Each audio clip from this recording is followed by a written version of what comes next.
So this is live on Facebook.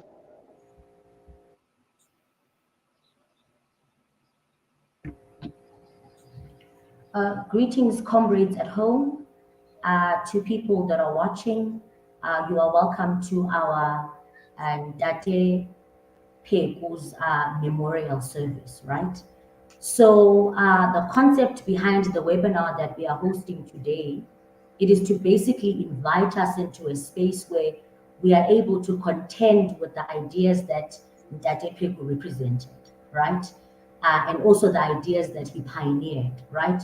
We'd like to have a conversation around him as a historical figure, and also him as a revolutionary intellectual, right? And also him as an activist that was on the floor doing the work, not only in Azania, but also in the continent and in the diaspora. So we've invited a set of speakers with us here today who will present on particular themes and who are also going to help us dive deep into understanding who Ntate Pheko was. And to us, today signifies celebrating a revolutionary, right? Celebrating a man of honor and also a leader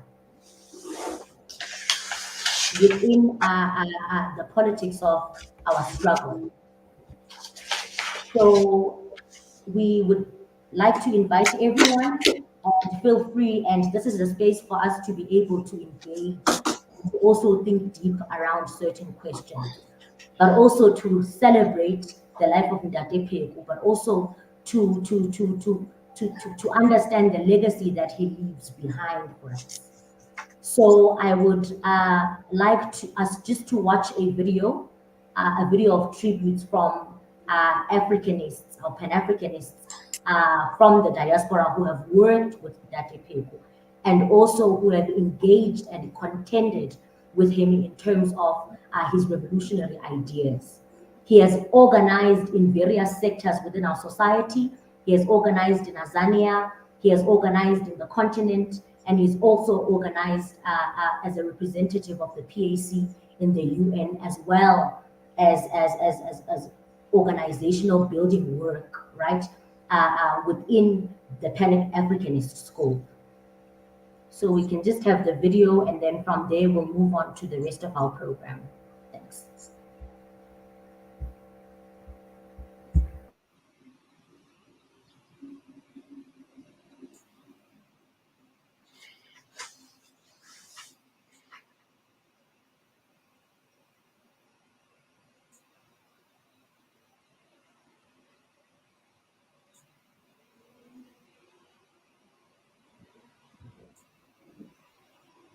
Izwe lethu i-Afrika, i-Afrika izwe lethu. Uwile umfi omkhulu. A large tree has fallen.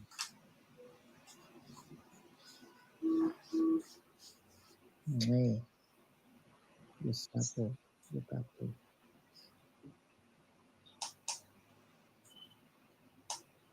Ntate Pheko served. Ntate Pheko has suffered.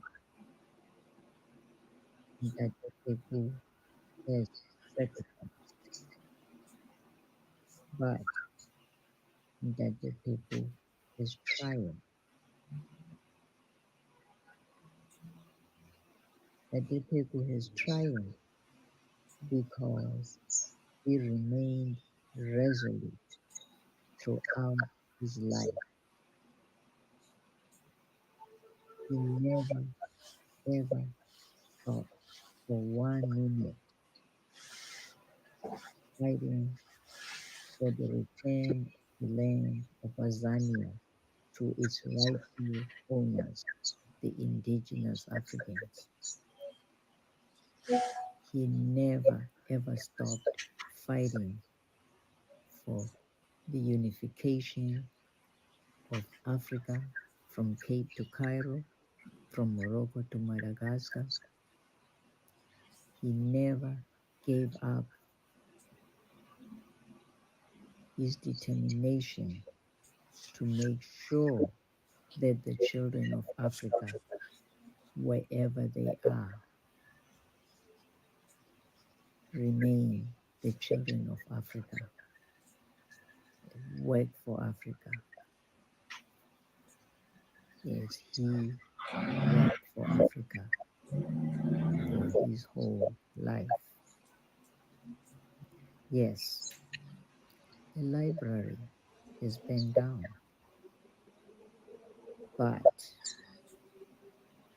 out of the ashes, an albatross has risen.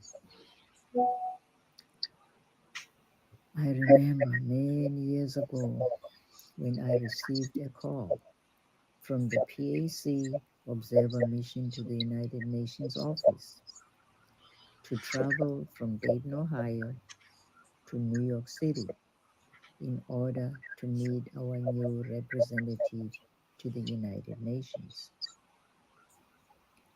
I was apprehensive.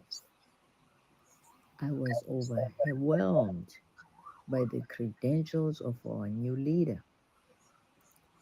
He was a reverend, he was a lawyer, he was a teacher, he was a writer, he was even a co-founder of a whole university in Kenya, just for starters.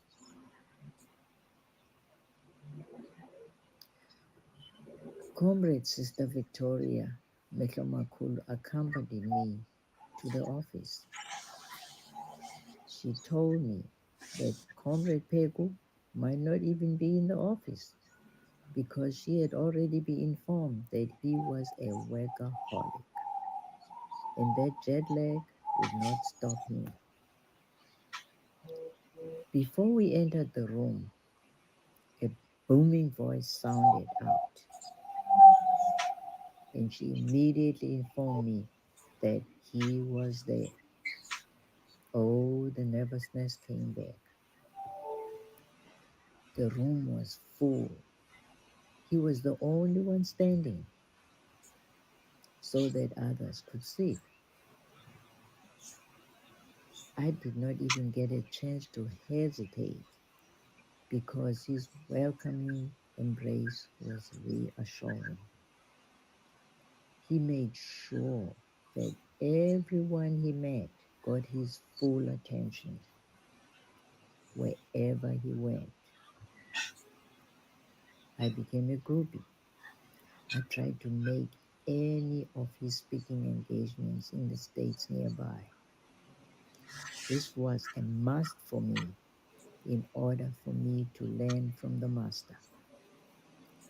Everywhere I traveled, people wanted to know if I knew Dr. Pheko and when could he come back to speak to their group, their school, their church, their community again. Even after he returned home, those who had formerly hosted him wanted him right back here so that he could educate them. His love for Africa was infectious. His passion for the return of the land was invigorating.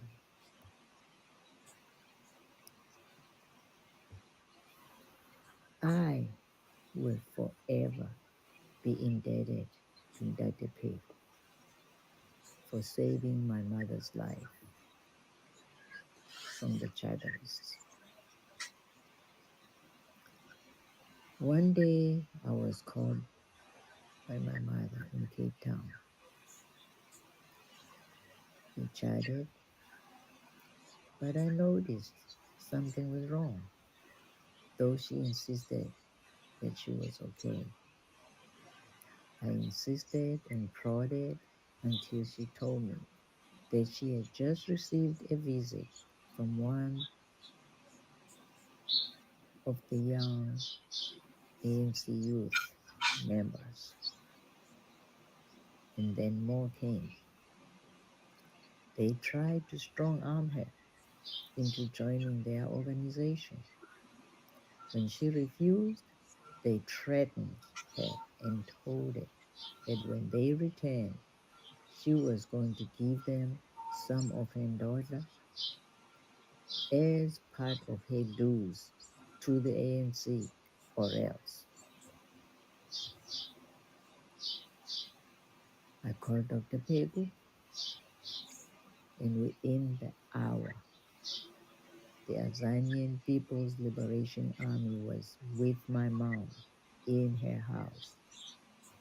And when I called her back, she was back to her old self. The rest is history. My mom lived for years after that.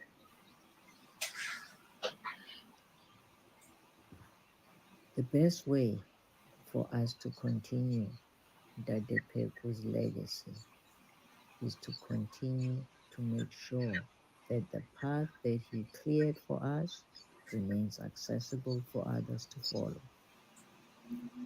We must keep open the doors that he kicked open for us so that others can continue to enter after us.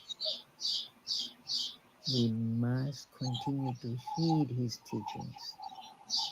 We must read about us, we must write about us, and we must share our knowledge about us to enlighten us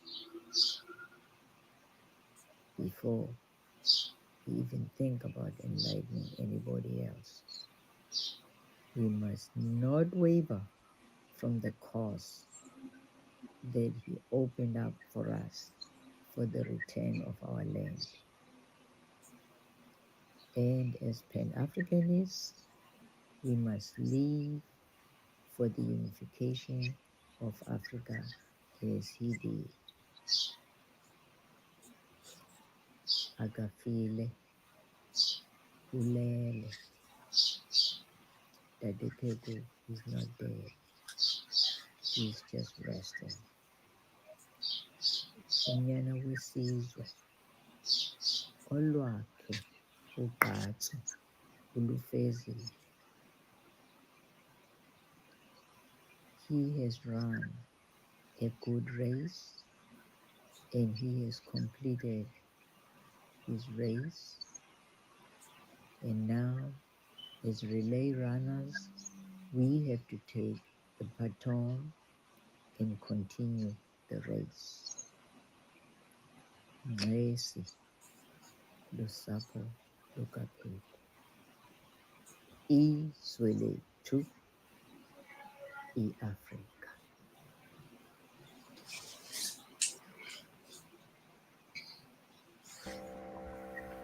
Izwe lethu iAfrika. That was Mamnozipho Glenn, who is a PAC member, and she currently resides in America. Thank you to her for taking this time and putting together this thoughtful tribute for Ndate Pheko, right?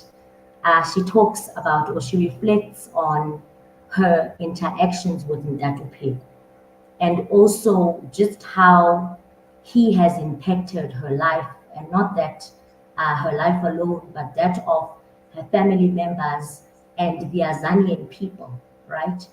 She talks about a character and a tribute that he has, which is a resilient spirit that goes against the tide. And he stands for what he believes in sternly.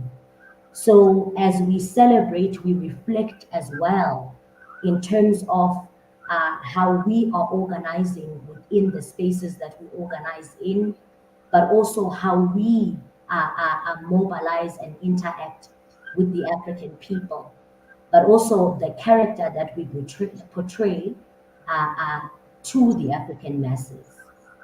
So thank you so much for that, Mamnozipho. And thank you as well to Comrade Imani for putting this tribute together. Thank you so much, comrades. That was so thoughtful. Then we'll move on to our first speaker and presenter for the day. It is Comrade Imani, and she is a member of the AAPRP, right?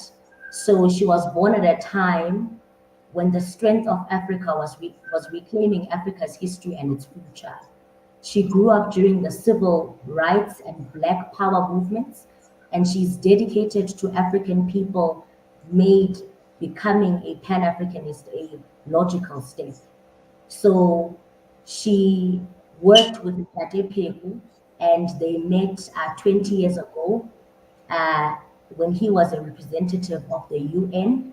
And she'll also highlight maybe her interactions with Datu Pheko, and also as a Pan-Africanist who's organizing in the space, what the interactions were like, but also the question of the perspective of Pan-Africanism in relation to the works that Datu Pheko did, but also in terms of what we stand for as Pan-Africanists. So, Keda Imani, you can take us through. Thank you. Sis Sandy, thank you. And I thank you to everyone who's listening here today. I am humbled to be before you and to say, Izweletu, Africa. It brings tears to my eyes to have to be here on such an occasion. And then to first hear Mom Nozipo reflect on what that experience was like. Because as time moves on, we often forget how much people have struggled. We forget how much people have sacrificed. We forget how much people have just given up for this great cause. And we can get complacent. And that's what, when I want to talk about Dr. Pheko, that's what I want to reflect upon, because he was never complacent. And Mom Nozipo said that. I also met him first at the Observer Mission to the United Nations. There I was a representative of the All African People's Revolutionary Party. I'm no longer that, but we just got to work. And so we organized his being able to travel across the states, to speak to many forums, to educate people what the real struggle in Azania was about, why this call for the land was so important. And then we would sit there when he had to make special presentations at the United Nations, and he would write out his presentation and we would go through it. And it's not just me, but there would be 4 or 5 of us, other PAC stalwarts and other local people, because we understood the language that needed to be put across in such a forum. And then we would go with him when he made these presentations, because it was our job to walk the halls and to talk to people one-on-one. Because if you can remember, in those days, we were really fighting an uphill battle, not just because of what Pan-Africanism we stood for, but because so many things were being overtaken by the charters and the money that was being funneled to support their efforts, and we had none. So it was all a work of sacrifice, of passion, of saying this is so important, it had to be done. So there's few who could be the right person at that time other than Dr. Pheko, because he was untiring in all of his work. I don't know if he ever slept, because you would get a message from him. He would give you a list of things you needed to be done, and you made sure you got it done. But one of the things he used to always say to us, because when we would talk about how hard he was working and being conscious of his health and making sure that he also could rest, he would say, that's why I have women working in this office, because only women work as hard as I do. So you see, he appreciated us and what we came there to deliver, and that we shared the same passion. So when I look at that, the character of Dr. Pheko, I want to highlight that in terms of where we must go from now. Because if nothing else, the last 30 years of what's happened in Azania has shown us that when we have leadership or people so-called in leadership who don't have the character of one who's working for the people, who don't understand what it means to be a servant leader, they will betray us. And we knew in 1994, the plan that was put on the table, the plan that was accepted, the plan that the international world was there to support was not about us. It was about how to make it easy for international capitalism to come in and now play a part in South Africa without shame. They could do it clearly above board, and we were supposed to participate in that. I remember sitting in forums where this whole discussion about how to rebuild the economy. And we were taught the Western approach that said that you must build a big middle class and then South Africa will be good.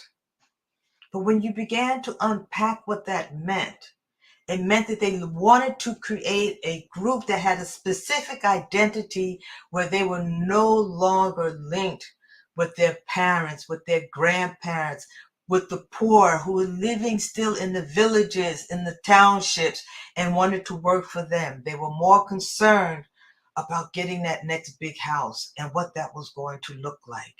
And that just created a seed for all kinds of corruption and nonsense to come through.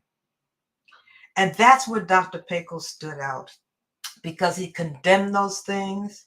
And he didn't just condemn them from the stage and in front of a microphone, but I think he's written 45 books. And that's one of the challenges we always say, that as Africanists, we are poor at writing and documenting our own history.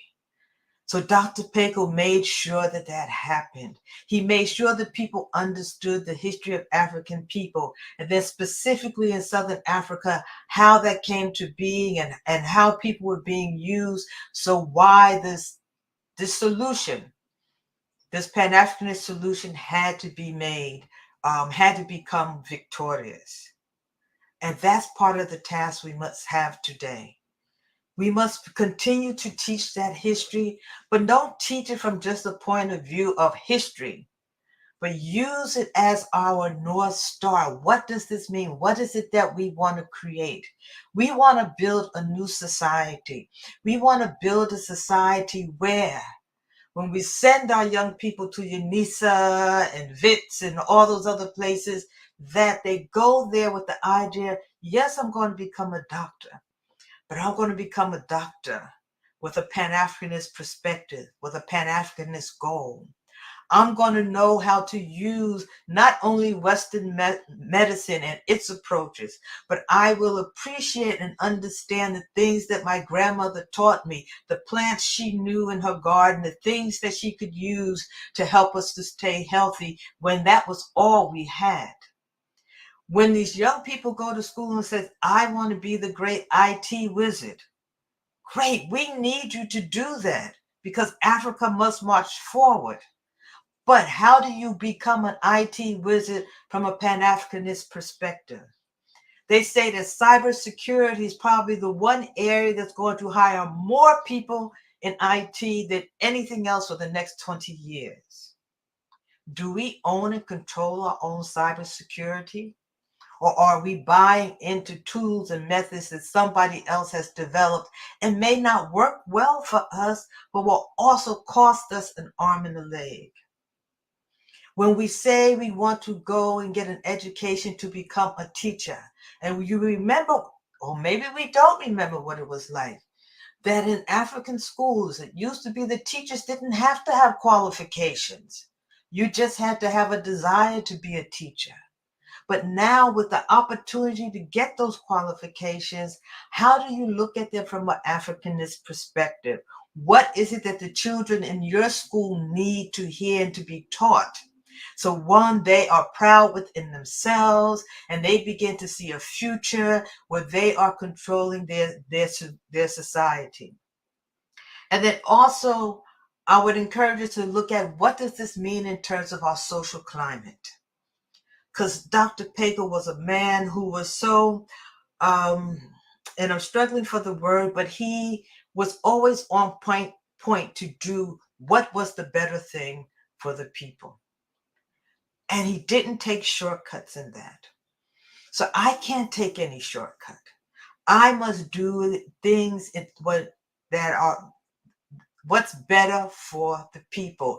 I must help us to create a new social construct, a new social compact that says we are servants to each other and will take care of each other. We will build up our neighborhoods, our schools, and our systems with the point of view of what is good for each of us and do that well. And I think that's what I take from Dr. Pheko.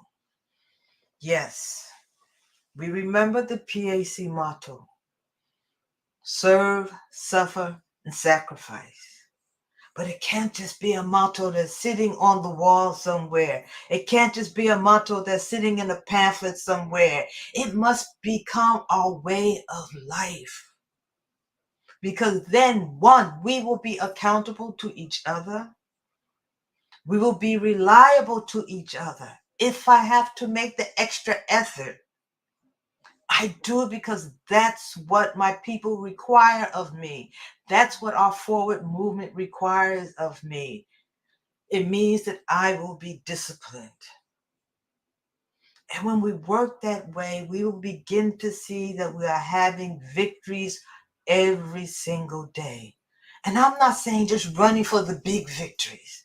Who's going to be the next provincial head, or the little victories that are much more important. Does my neighbor understand Pan-Africanism? Does my neighbor have a heart of Pan-Africanism? Am I willing to help my neighbor and their children when they are struggling and I have a little bit more? Those are the kind of victories we need to see for ourselves.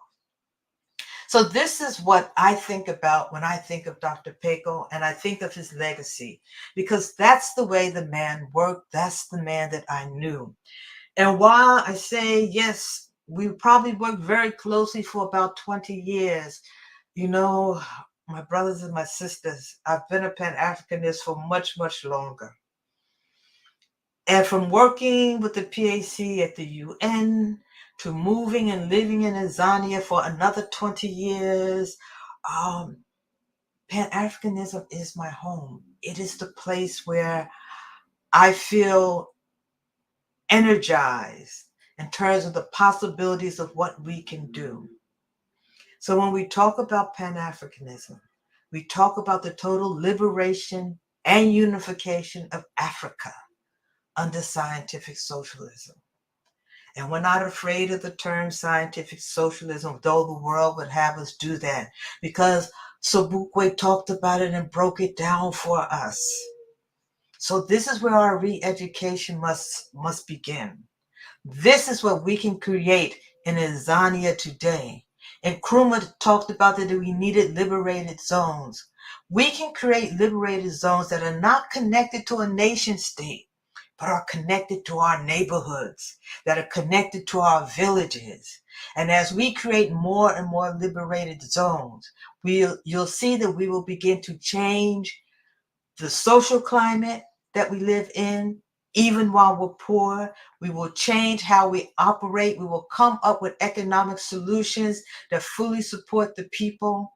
And this is the legacy I get from a Dr. Pheko. So, my Africa, as Nozipo has said, we must pick up the baton from Dr. Pheko and take it forward. That means we need to be able to sit down with other like-minded organizations. And yes, we're not going to agree on every point on the paper. But if we can agree about the key things, we can begin to create the framework for the unity that Africa desires. So while I sit here and talk and participate and live with the PAC, talk and participate with the AAPRP, I talk and I participate with Azapo. I talk and participate with other small community organizations because we must begin to plant those seeds. So this is my challenge to you. If you want to live the legacy of Dr. Pheko, we must begin to educate, organize, and build. There will be no Azania unless we are building. So thank you for this time. Like I said, I am humbled just to be here with you. I hope to be home soon. It's been a while to visit and just spend some good time there. But I'm happy that we have the technology, that I can share this time with you at this momentous occasion. And remember that we are going to live according to the legacy of Dr. Pheko. Izwi lethu iAfrika.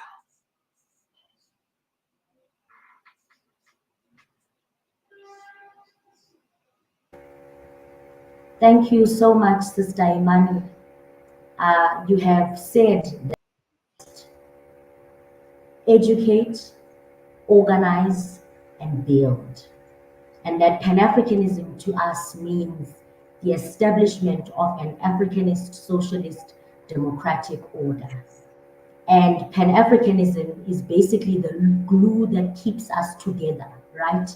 Yes. It is the ultimate objective in terms of African people moving towards their own liberation. So thank you so much for helping us yet again understand the importance of interaction and engagement, and us being able to work and organize together.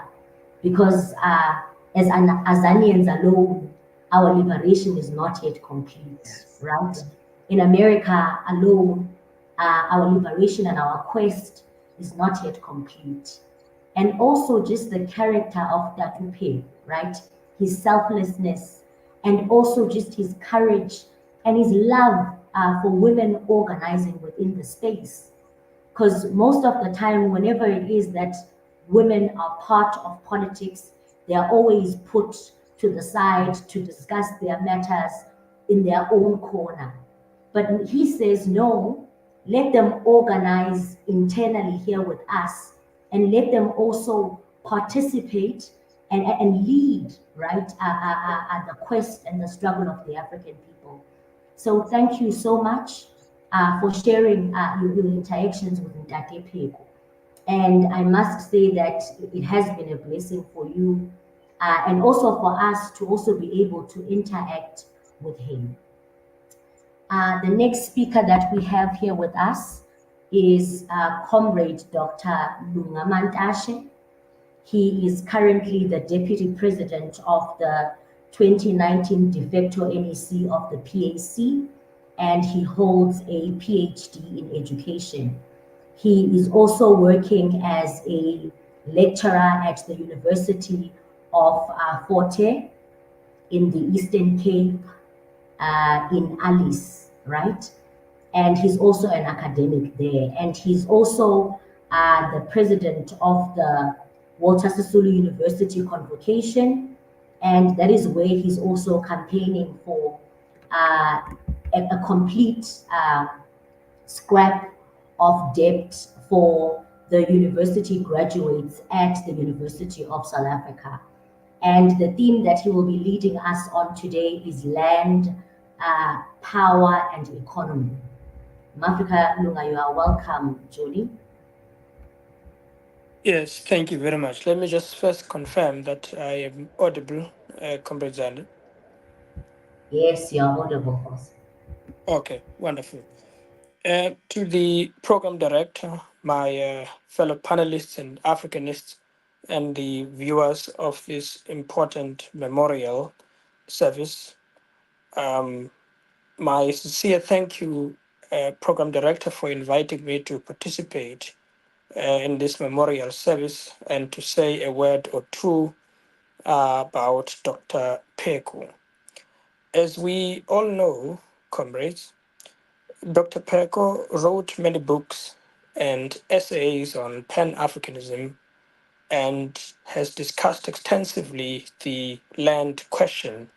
By implication, he has discussed this question of land as a source of economic life and as a source of power itself.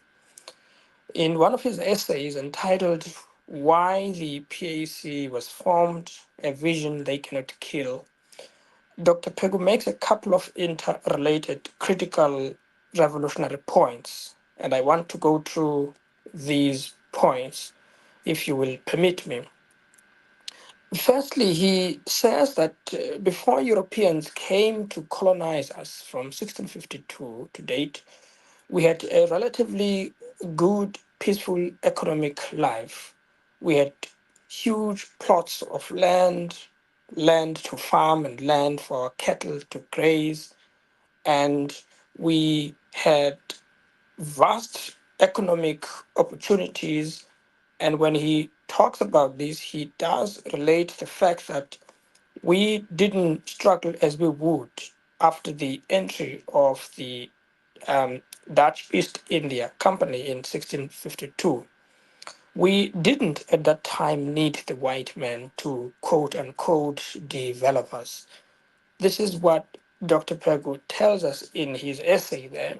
But secondly, he also reminds us that the land was not taken peacefully, but violently through a barrel of the gun. And in Azania, we recall the instances of the frontier wars. We recall that kings in Africa, and particularly in Azania, stood up and fought against the Europeans to defend and protect our land. And the fight, as I have said, was waged through the leadership of the kings and chiefs such as Bambata, King Giza, King Bushweshwe, Dingane, Makana, and so on. And despite the wars of resistance, the Europeans had far superior weapons precisely because international capitalism had started, had already developed at that time, or at least was seeking to expand, which is what the PAC manifesto says in the in the chain of reaction. So this defeat of the Africans through the frontier wars and the general use of the barrel of the gun by the white man led to the enactment of the Land Act in 1913 and the Native Trust Land in 1936. Critically, Dr. Pheko associates both the violent seizure of our land and the legalization of colonization with our economic condition.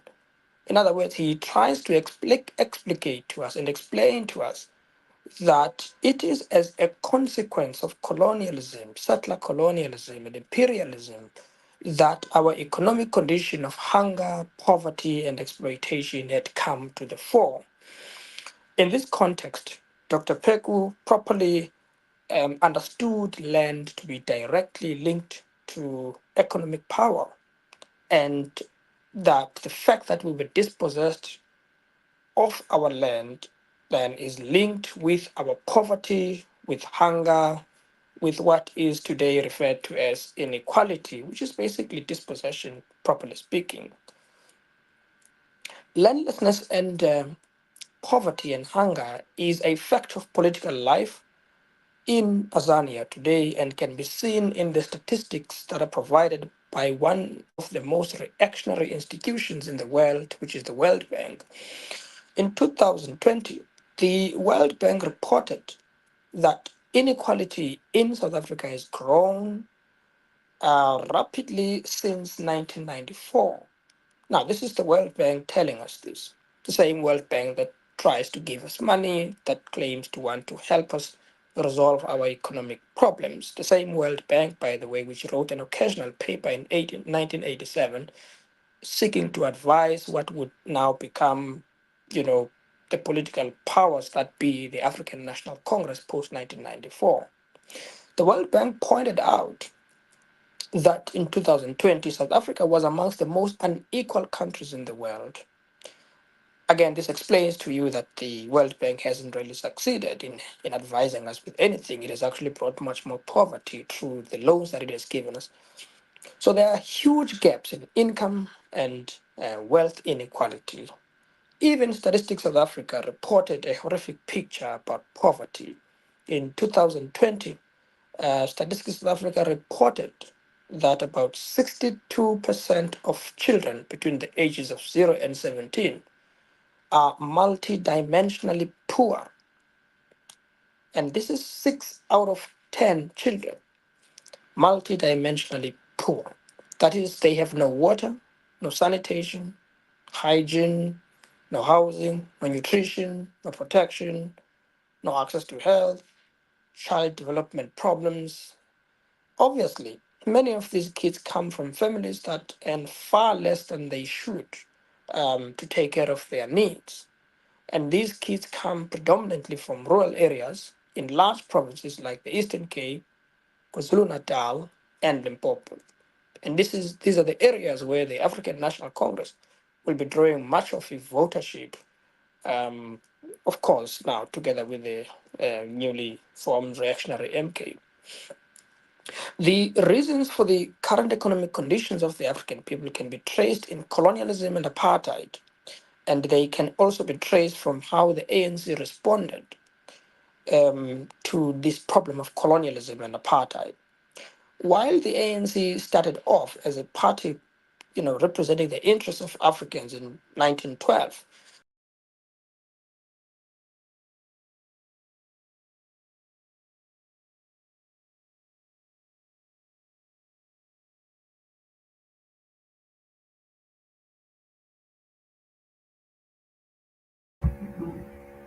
I'm not sure if we are able to see Comrade Mantashe copy. sorry, have we lost each other? Sorry. Yeah, so you got cut connection Okay, issues sorry. with You'll now. just indicate to me if I should finish up, but I am trying to work within the time. So I was making the point that the reasons for our current conditions can be traced in colonialism and apartheid, and that our economic conditions could not reasonably exist in its current form if there was no settler colonialism and apartheid. And they can also be traced in how the African National Congress responded to this problem of apartheid and settler colonialism.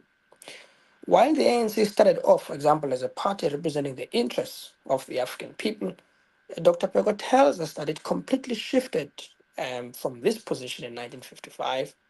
1955 itself became the year in which the freedom charter, as Dr. Pheko would call it, was adopted in Cape Town. The shift consisted in the ANC saying this country belonged to all who lives in it, no longer to Africans alone. And this Dr. Pheko fiercely opposed in all platforms that he could find, including in Parliament, and he did so fearlessly, as the opening speaker had indicated. That is why a fierce struggle actually between the Africanists and the Charterists ensued just before and after the Freedom Charter was adopted. Dr. Pheko has continued to endorse the Africanist view that we are our own liberators and we must therefore think for ourselves and by ourselves and stop deferring to others, particularly to Europeans.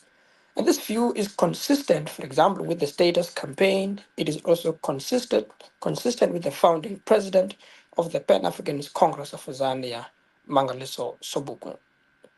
And this is why Dr. Pheko cites not just the fact that the Freedom Charter was declared, he critiques the fact that it was not written by Africans, but by white communist quacks who pretended to think on our behalf as African people. Here was a criticism to the ANC for outsourcing its core function as leaders of the African people to white liberals who were parading at the time as communists. Of course, Obuku had made the point that there were no communists in South Africa, properly speaking. In fact, this criticism can be widely applied to Padmore's criticism of Soviet hegemony, where Stalinism had gone beyond the confines of its territory. It had gone to Europe, to America, and to Africa. It had gone telling Africans how to struggle. and Patmore had written a thoroughgoing criticism of Stalinism, which must not be confused really with scientific socialism, which Imani was talking about here. Dr. Pheko must be understood as part of this intellectual cohort, therefore, of Padmore and Sobukwe, certainly insofar as he has offered to us a critique of the Freedom Charter as a sellout document, as a cheater of freedom, as it were. But he has done more in his essays. He describes an anti-PAC sentiment from white circles. He tells us that there is a sentiment amongst white liberals and settler colonists, a sentiment that was widely shared and held by them. The view held by white power was never to negotiate with the PAC, but with the ANC, and suggesting that even the banning of the political parties like the ANC and the PAC should not include the ANC. So the view was that the ANC itself should not be banned, but that the PAC should be banned. And Dr. Pheko exposes this particular historical fact in order to extract the reality that the ANC was handpicked by white settlers to protect settler minority criminal interests. And so Dr. Pheko does expose this.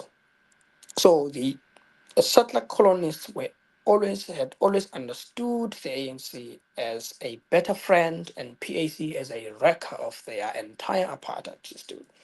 So Dr. Pheko's bringing into life this history is vital, comrades. It explains why the negotiations went the way they did in the 90s and why we have no land today. Quite frankly, Neil Barnard tells us that the negotiation with Mandela started in the early 80s by PW, and it was finished up by Dr. Andrew Verwoerd.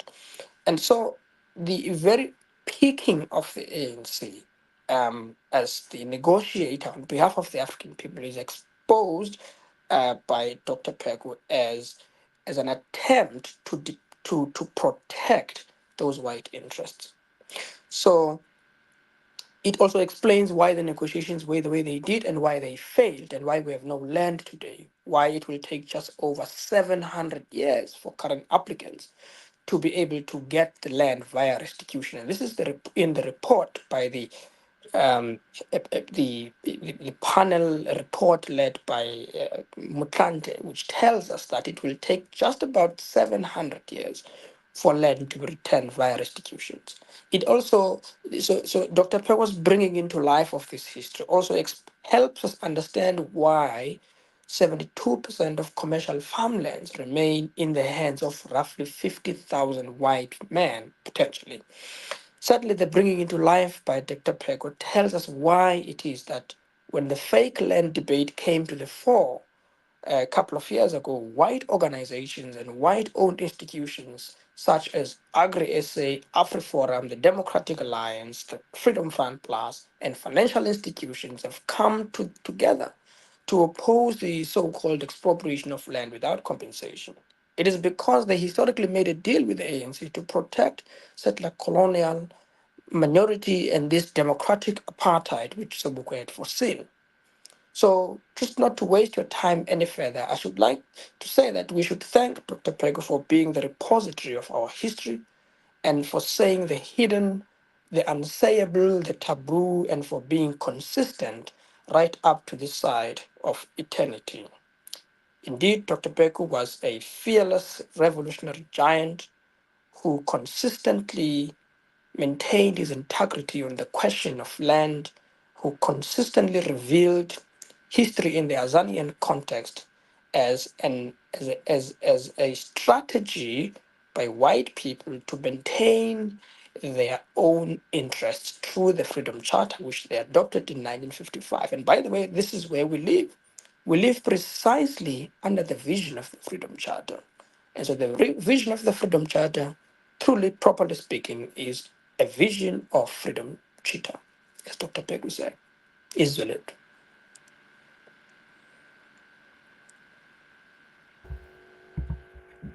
Yeah, Africa. Thank you, Comrade Mantashe. We normally refer to Dr. Motsoko Pheko as the encyclopedia of African thought, right? He embodied and took his time to write about the history of Africa and the African people, and how he begins by helping African people understand how valuable they are, right? And also the resources that they hold, the value that these very resources behold to them as African people. And also you touch on the issue of land and how he would articulate that majestically whenever he took the podium at the parliament, as a UN representative of the PAC, and whatever platforms he basically took, reminding Africans that without land, there is no liberation, that the land is the core existence of any human being, right? From a human perspective, an economic perspective, a cultural perspective, a spiritual perspective as well. So thank you so much for reminding us that.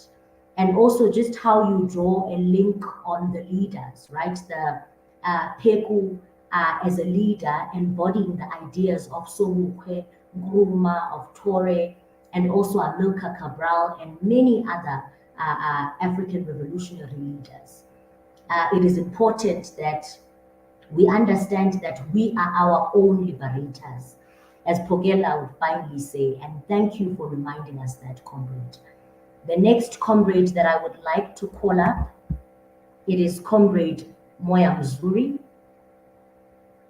She is a member of the AAPRP, and she has served the organization for 40 years now, right? She's served within the Central Committee, and she's also served as an organizer and coordinator for the All African Women's Revolutionary Union. And she also had interactions with different Pan-Africanists and PAC members, particularly Dr. Moloi, right, who also contributed to her thoughts and also just how she organized while she was in university. She also worked with Ntate Pheko when they were doing the 50th anniversary tour in Ghana, also tributing to the Ghanaian independence. And they basically, she was facilitating the conversations that she would have, right, with the students there. So, Comrades Mzuri, I'm also pleased to welcome you here. We've worked together in organizing women and saying that women must lead, right? So thank you for also being here with us, comrade. Thank you. It is an honor and on this sad occasion, but as family, I am so happy to be asked because I consider myself a member of PAC of Azania, as I consider myself a member of the All African People's Revolutionary Party, because as Comrade Imani said, we grew up being partners in the family of the Pan-Africanist Congress of Azania as Pan-Africanists. So it was my pleasure to help with speaking engagements when Dr. Pheko was here, and we brought him to the West Coast of the United Snakes. And Dr. Moloi helped us facilitate campus speaking engagements. We brought him to the committees. We brought him to the community. And he brought with him his many books. And he left me one book here and other books to give away or to sell, but How Africans Can Regain Their Lost Power. And he inscribed, which is so much like a father, an uncle. He said, Sister Mzuri, we must investigate genetically modified foods. We must protect our people. So I guess I must have fed him some of that tilapia, and he schooled me on that, and I'll never forget that. But I want to address two of the topics. The topic, what is to be done, which V.I. Lenin issued a paper on is something that Dr. Pheko had talked about. And I want to use the framework of what I thought was a very educational piece that I've had for over 20 years or more, called Is April 27th Freedom Day or April Fool? And I'll take some points from how Africans can regain their lost power. So what is to be done? We are reminded, and we must remind this generation and future generations, and it has been said by Comrade Lunga and others, Africa is primary. It is the land that is primary. And that is why we must continue to build Pan-Africanism. Dr. Pheko says that the core and the cornerstone of the problem for Africa, and we include all indigenous people as we watch the appalling genocide carried out against the Palestinian people, that land is the basis of all power. Dr. Pheko also reminds us, as the owners of the richest continent, Africa, we must remember that before slavery and colonialism destroyed the glory of Africa, we fed ourselves. We clothed and housed ourselves. We provided education for our children. We built mighty civilizations. We established kingdoms and empires in which the great institutions of learning and wisdom were constructed. We produced inventors of note, scientists, men and women of commerce and industry. He reminded us that our land was officially taken through the Native Land Act of 1913, which Comrade Lunga referred to, where Europeans who did not even bring a spoon to eat with, or a drop of soil, they were granted 80% of the land of South Africa. And Europeans only represented 8% of the population. He points out in the paper as well that we, on the other hand, the Africans, the people of the soil, the indigenous of this continent, we only received a mere 13% of the land, where we are 81 today, 81.4% of the population.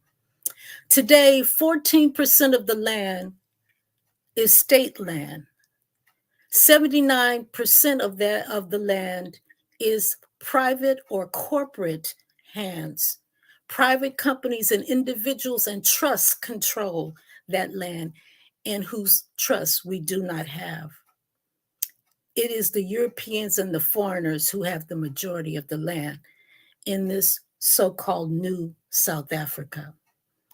The Restitution of the Land Rights Act of 1994, he says, limited the claiming of ancestral lands before 1913, when Europeans arrived, even before 1652.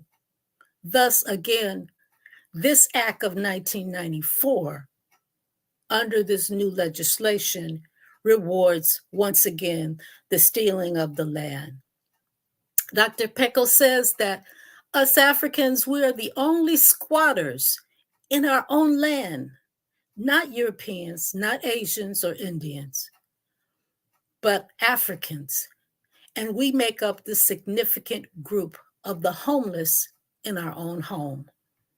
The evictions are of the thousands that are carried out by the government, the new South African government, every day, where the government was promised or was supposed to promise housing, land, justice, and equality, but so far have only offered misery.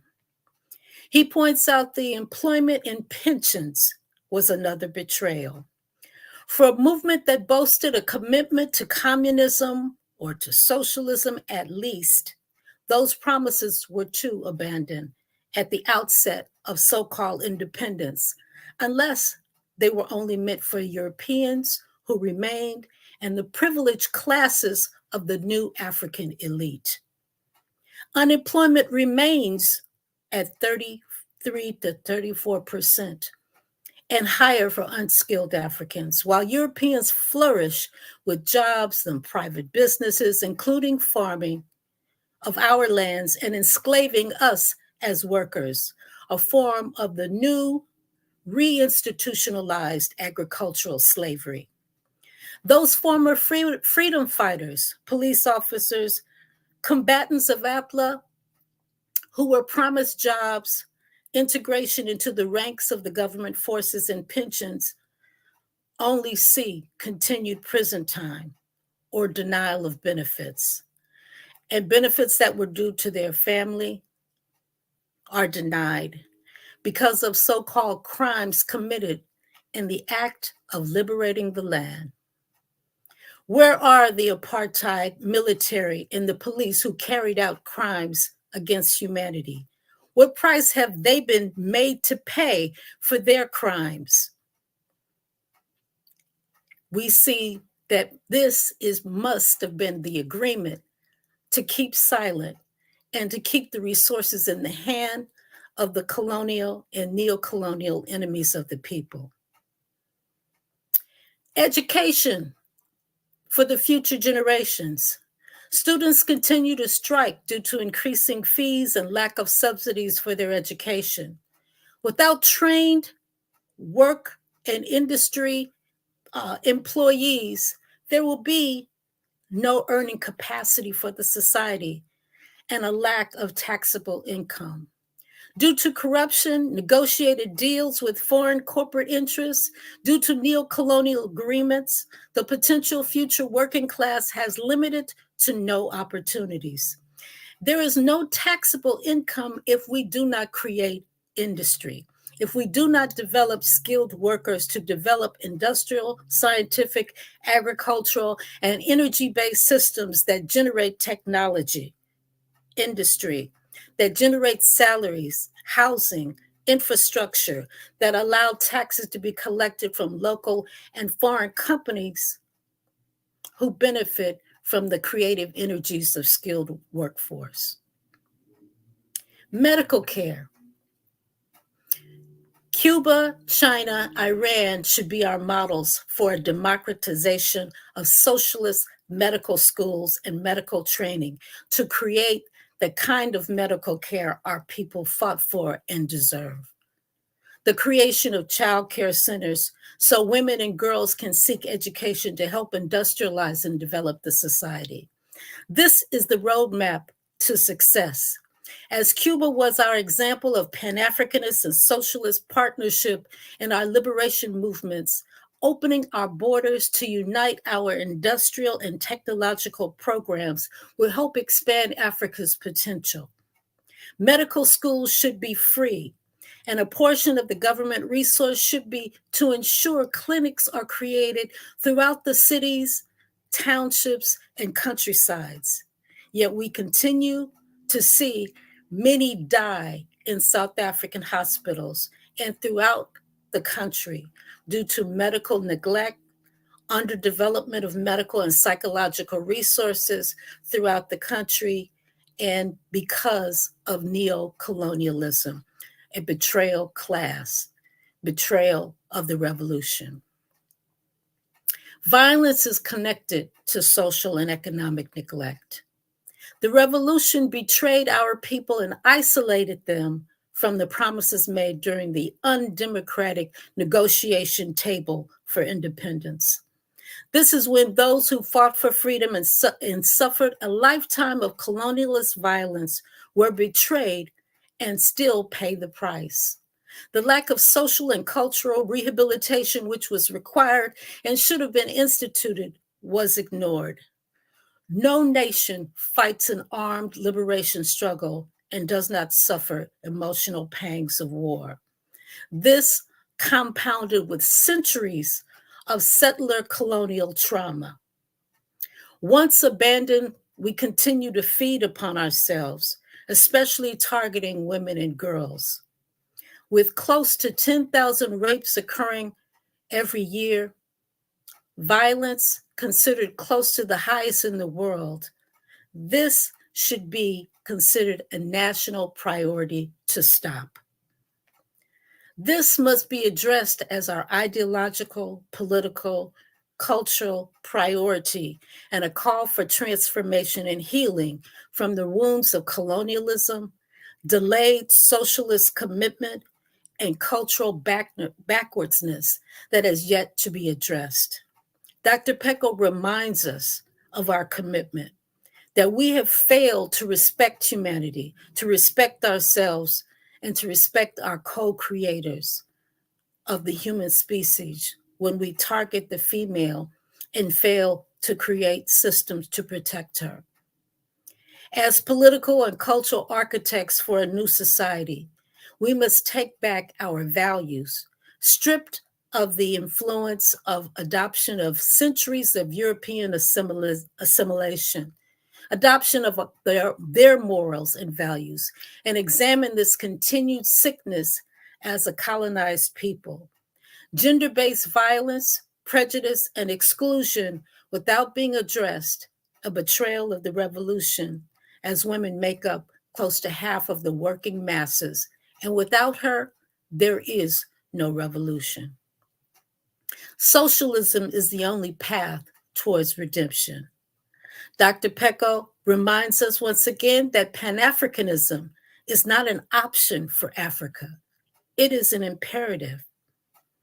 He said in his book, How Africans Can Regain Their Lost Power, it is Pan-Africanism, which is not a renaissance, but a struggle which we have waged for centuries against the European slave trade and colonialism, which underdeveloped Africa, destroyed her glory, and subjugated the African people. Pan-Africanism is the way forward.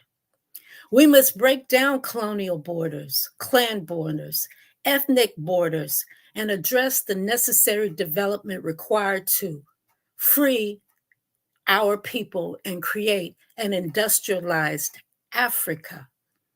Unity and socialism go hand in hand, and ethno-sectarianism is reactionary, backwards, an abandonment of the revolution, an abandonment of Pan-Africanism.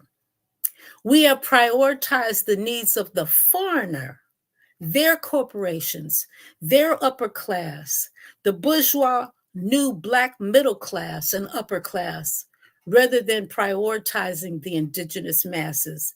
And that is a crime.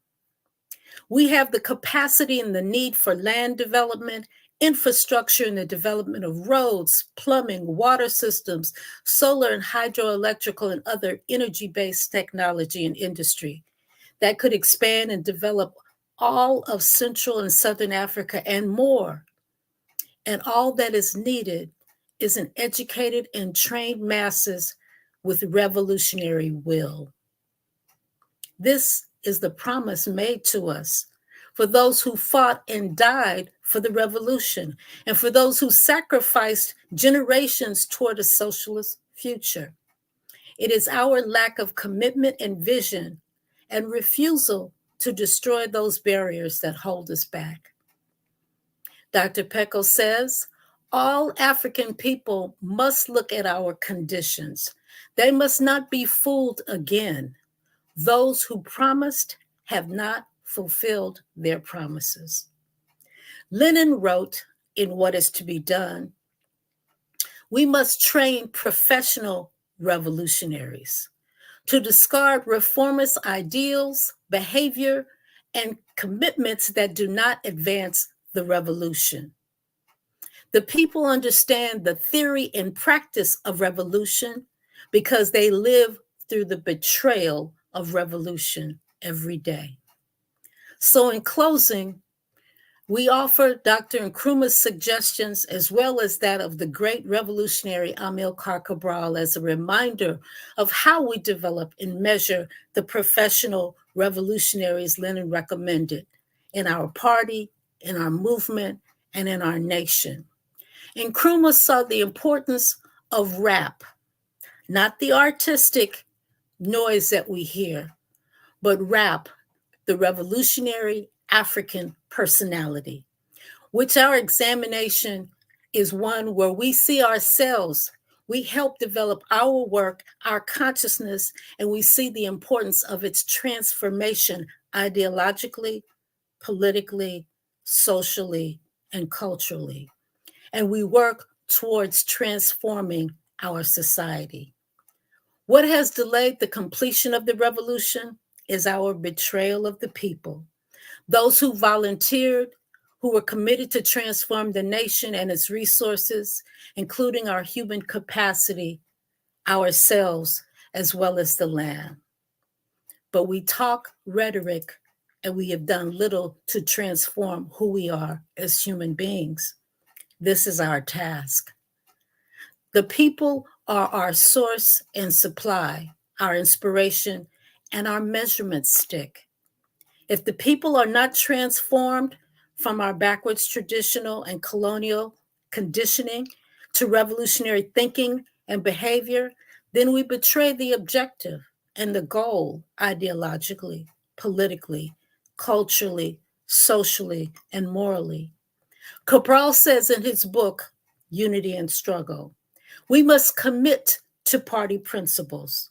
This is what made Dr. Pheko so very important in our movement, is he was principled. We must commit daily to unity and struggle. Dr. Pheko encouraged that. Our revolution must be led by the best sons and daughters of the revolution. And we must show fidelity to party principles using revolutionary democracy. Cabral says not everyone is of the party or the people. But if we commit to this revolutionary path, we choose to become the best sons and daughters of the revolution and live by the watchwords to transform ourselves. And like Muslims pray 5 times a day, and I'm not saying that everyone must convert to Islam. It's just an example. But to be reminding ourselves that we must regularly commit to our principles every day in order to see the vanquishing of centuries of suffering and misery vanquished from our souls and our party and our nation and our continent to find a new revolutionary African personality. In closing, I repeat the words of Dr. Pheko that our mission as Pan-Africanists in this millennium is to complete the unfinished liberation work of Nkrumah, Sobukwe, and other Pan-Africanists with whom they have laid the firm foundation for restoring Africa to her dignity and lost power. What must be done indeed is to transform ourselves as we transform our society. We remain ready for the revolution. Thank you.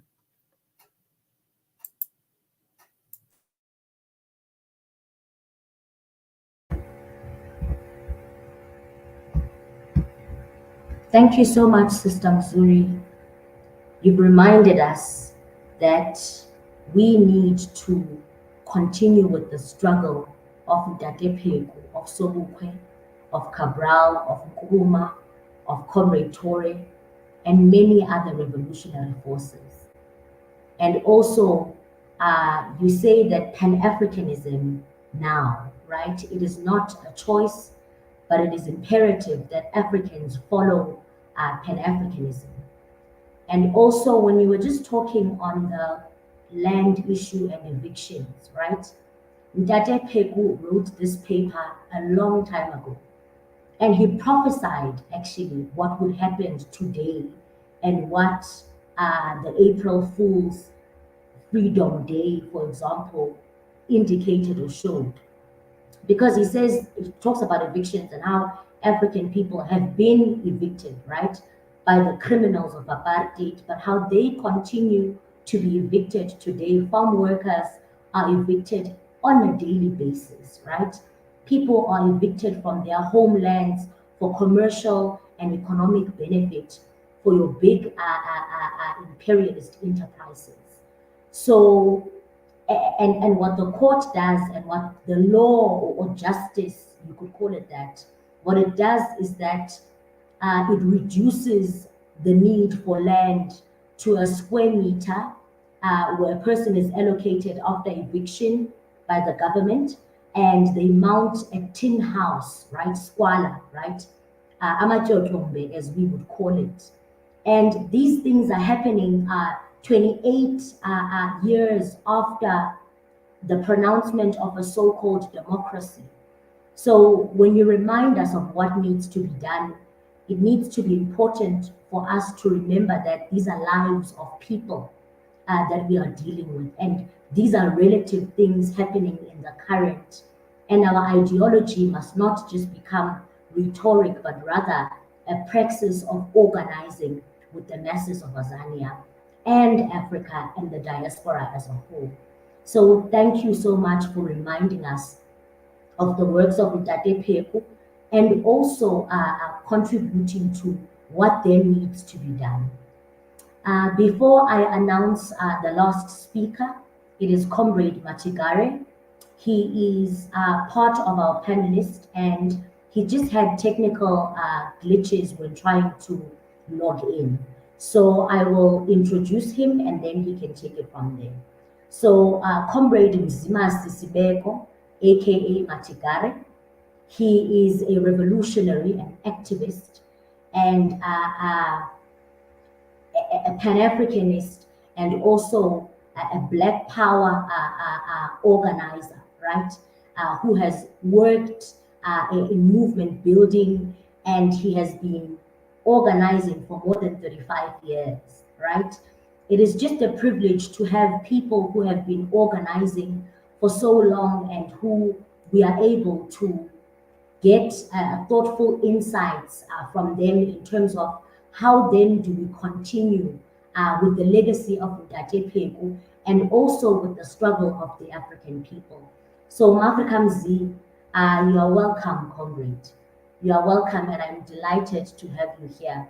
You have been a teacher to me, and it is just a blessing to have you here with us. And you have come in to also talk to us about the story of dispossession, right? As Ntate Pheko writes, when he talks about the dispossession of the African people historically, but also how it still continues in the now. Wait, are you allowing me to speak? Yes. Okay, am I audible? Can everybody hear me? Yeah. You can hear me. That's great. Thank you very much for the honor that you given me and other comrades to say a few words to this great martyr of our people, comrade Dr. Motsoko Pheko. Nomdigwere, he's a revolutionary nickname, the Nomdigwere, or his underground operative name, David Dube. We knew of David Dube, when we were very young, and we were very much excited to listen to the what you call them, the cassette. At the time, it was the TTKs, the cassette. We did not have internet then, no YouTube, no memory sticks, but we had the TTK cassette, and we would listen to these cassettes, and we were very much taken up. I remember I was part of a study group. We were very much taken up by this guy. We did not know him. We don't even know how he looked, but we were impressed by his articulation of what was taboo, the PAC position in international platforms. Of course, we will listen to him. We will listen to Kwame Ture. We will listen to Rep Brown, Comrade Rep Brown. We will listen to, I think it was around 89 and early 90s, when these cassettes started flowing into the country, or when I came across them. It must have been around that time. That must have been the time frame. And we listened, of course, to Comrade TM Tantala, our ideological pillar, as we were groomed and developed in the politics of national liberation and social liberation and class politics in Azania. So we could not. I'm getting a feedback, comrades. Can you still hear me? Okay, I'll continue to speak. Yes. We could not put face in the what we were hearing, but we loved it. And I remember the first time I want to begin there. I'm beginning here as a background. I remember the first time we met Comrade Pheko. It was at a very crucial moment in the Azanian struggle. It was at a time where the forces of national capitulation were at loggerheads with the forces that were advocating for the continuation of the national liberation struggle.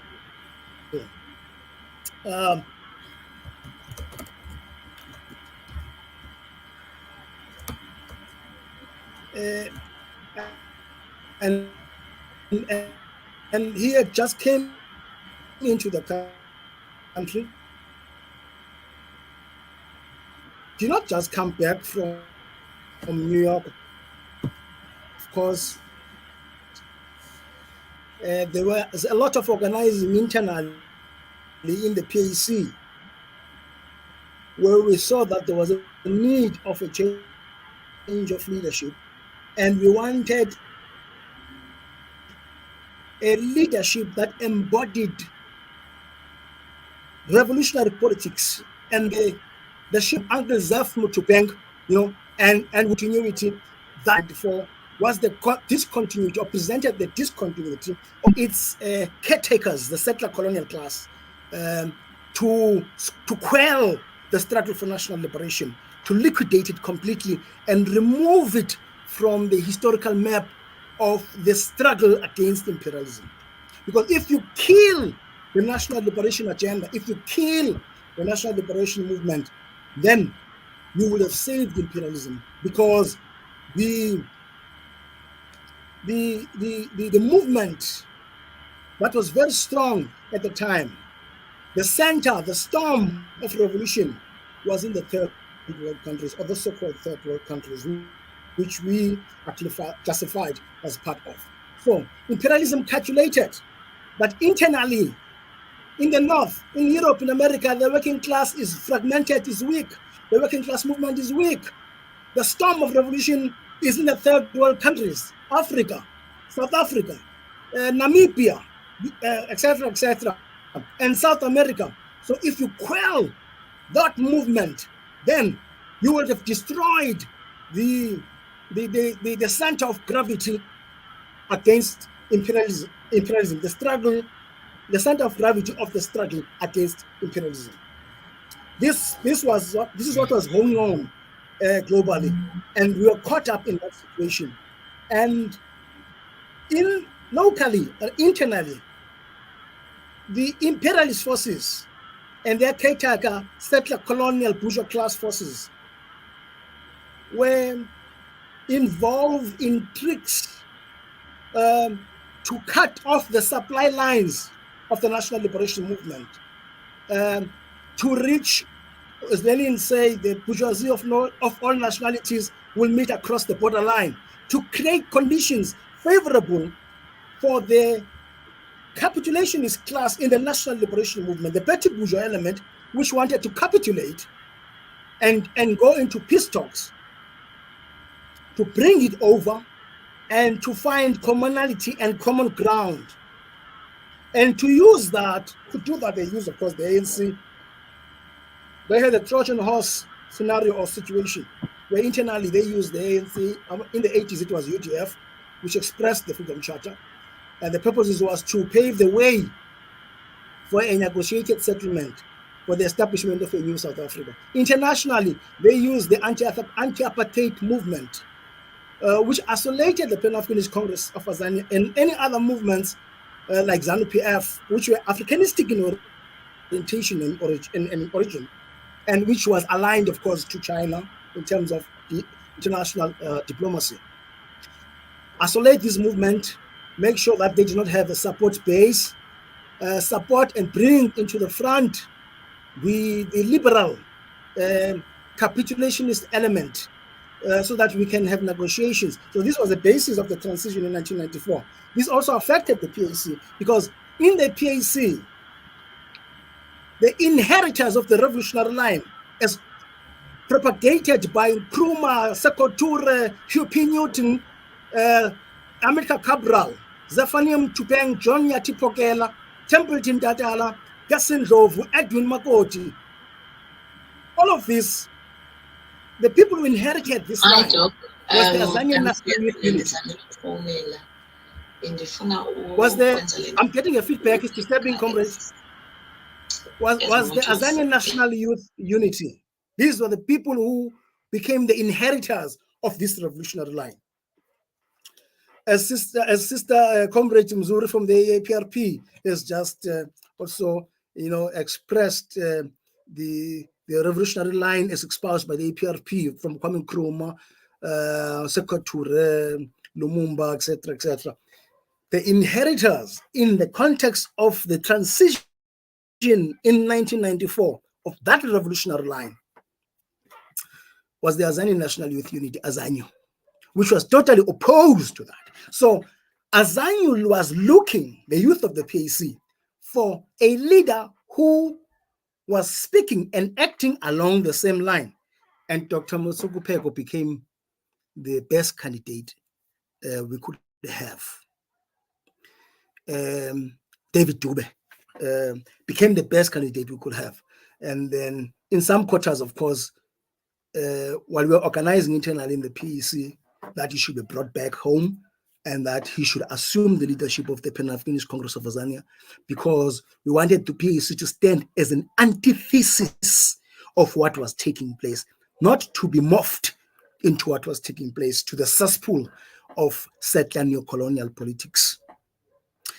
Pheko arrives, and I think we were the first institution, the University of the Western Cape, at UWC at the time, that organized the first rally of Comrade David Dube or Comrade Dr. Pheko.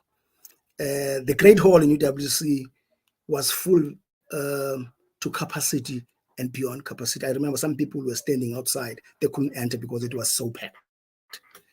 And I met him for the first time. I held his hand for the first time, Dr. Pheko. So I'm just giving context here, and what really triggered me, or what was triggered inside me on hearing of the passing of this great lion of Azania.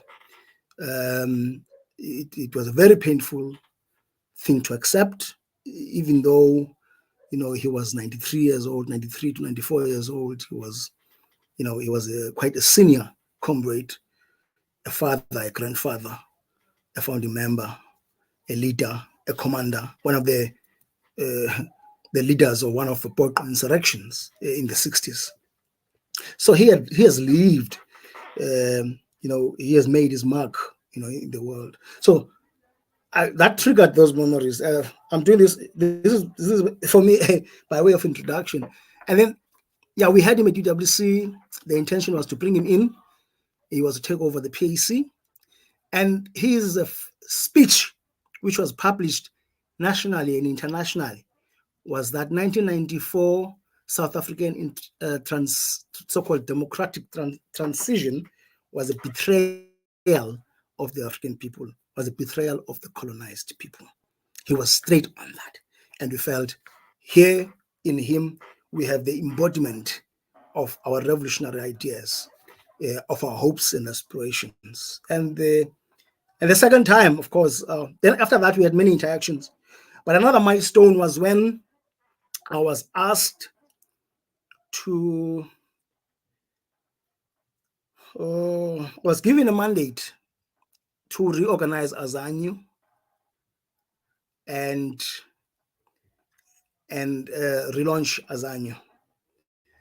I carried up that mandate with some other comrades, and I remember the person who was leading that task team was Comrade Tsietsi Telite. I led here in the Western Cape province in that task team, and Comrade Tsietsi Telite was coordinating that task team nationally. That was another milestone. And that was also in line with the idea of reorganizing the revolutionary forces in the PAC, so that we have them in line with the type of leadership we wanted.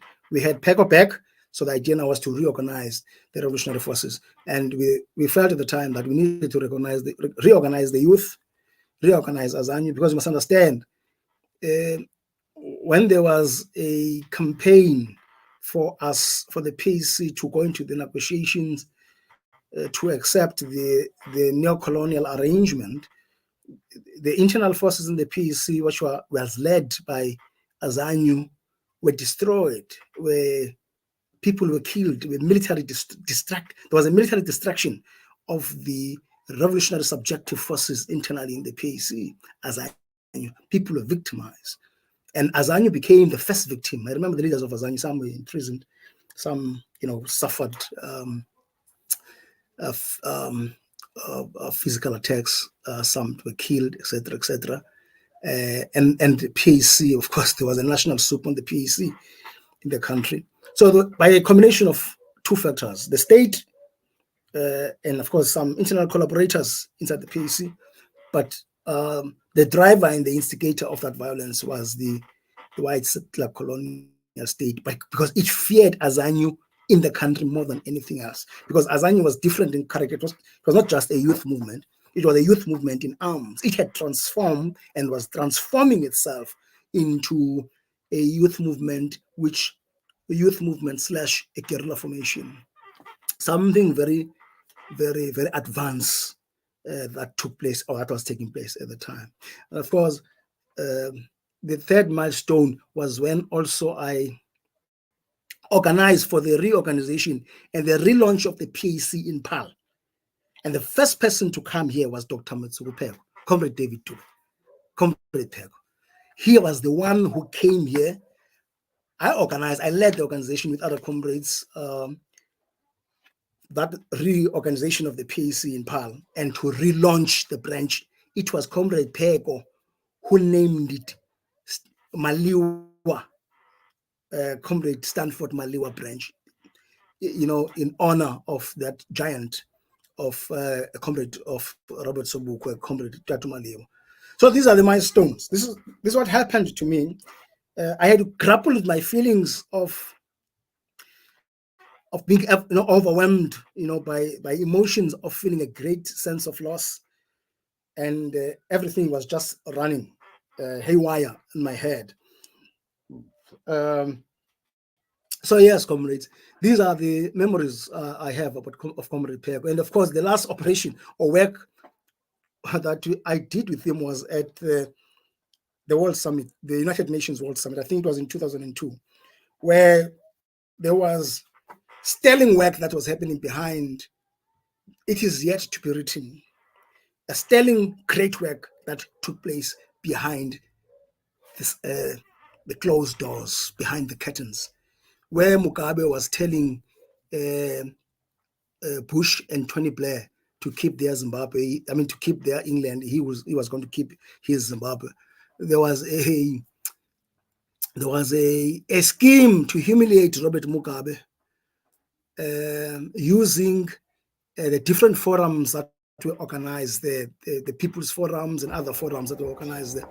And there was going to be an international media showdown. And because I was in one of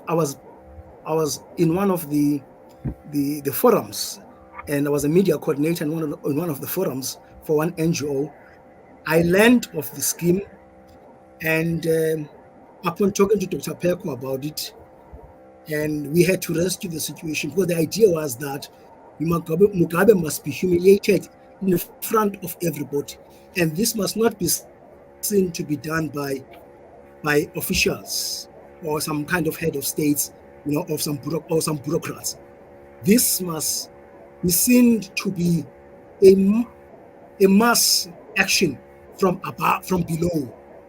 And what happened was that people were bussed from Alex, from the townships, given groceries, with food and money to come. There was going to be this international media conference. And in this conference, the people were supposed to do something that was very much humiliating against Mugabe. But that conference never materialized. Comrade Pheko instructed to make sure that scheme does not take place, because it was supposed to take place before Mugabe speaks. He was not supposed to take the podium. So the unit at the time that I was part of in that WSST made sure that media conference never took place successfully. And the white liberals and white leftists were very angry. They were angry. They were pissed off. And I was kicked out of that NGO and all those things. That's another milestone, in terms of historical memory of what I remember about Comrade Pheko. So he embodied sorry, that. Yes. Johnny, I'd like to maybe cut you because Okay. we are running out of time, or you could maybe say Oh. the last bit and then we reflect and go to questions and answers. What time do I have? How much time do I have? 10 minutes. How much time do I have? Or now like 1 minute. I have 1 minute. Yeah, 1 minute. Okay, let me make this point about comment. I had actually 10 points I was about to go into. I was just giving a background. I had not even began with my points. I had 10 points that I wanted to speak on the question of leadership. I touched a bit on the question of 1994 and the question of the betrayal of the African people. But I just want to, in summary, to touch on the point that really expresses what Comrade Pheko was about and what he was trying to do. And this point is best expressed by understanding what Comrade Mao Zedong said. Comrade Mao Zedong made this point that imperialism rose and throve from the enslavement of African people. And it will only come to an end when all Black peoples in the world are free. Now, this is the historical context of Pan-Africanism. This is a historical context of the African movement, or the movement of the African people for national liberation. I want you to read Mao, understand this quotation by Mao Zedong, with what Sobukwe said, when he said that human civilization will be incomplete until the African has made his contribution. This means, therefore, that the movement of African liberation, or African people constituting the pedestal, the foundation of imperialism and capitalism today, meaning, therefore, there will not be imperialism and capitalism today, or it could not sustain itself without a material and a social base, which is African people and African labor and African mineral resources. Until that foundation is disrupted, or until that foundation is removed, the whole structure, the pyramid structure of imperialism will not exist. No other forms of revolution will cause this pyramid to fall until the base is removed. This was the fundamental question that informed the ideology of the PAC, that informed the stance of the PAC and that of Comrade Pheko. Comrade Pheko comes into the picture as the defender of this line, of the strategic mission and the concept of the PAC. The PAC, as the political and theoretical and philosophical concept, is an antithesis to white civilization. It is an antithesis to imperialism. It's an antithesis to the whole history of civilization of white people, which is basically imperialism. Now, the problem begins when the drivers of this movement capitulate and become one and become part of the pyramid. This is where the problem is. This is where we find ourselves as the PAC. This is where basically the left forces all over find themselves in. It is in the position where they think that to destroy this pyramid, they have to integrate into the pyramid. I hear a lot of this talk. I hear it among many so-called comrades and our comrades, even Pan-Africanists and Black consciousness exponents. When they speak, they almost sound like they are talking integrationism. And I want to argue that this integrationist politic is anathema to the standpoint, is anathema to the fabric, is anathema to the nature of the PAC, of what PAC was founded upon the ideals of national liberation, socialism, and unity of the African people. Okay, comrade, I'm gonna pause there.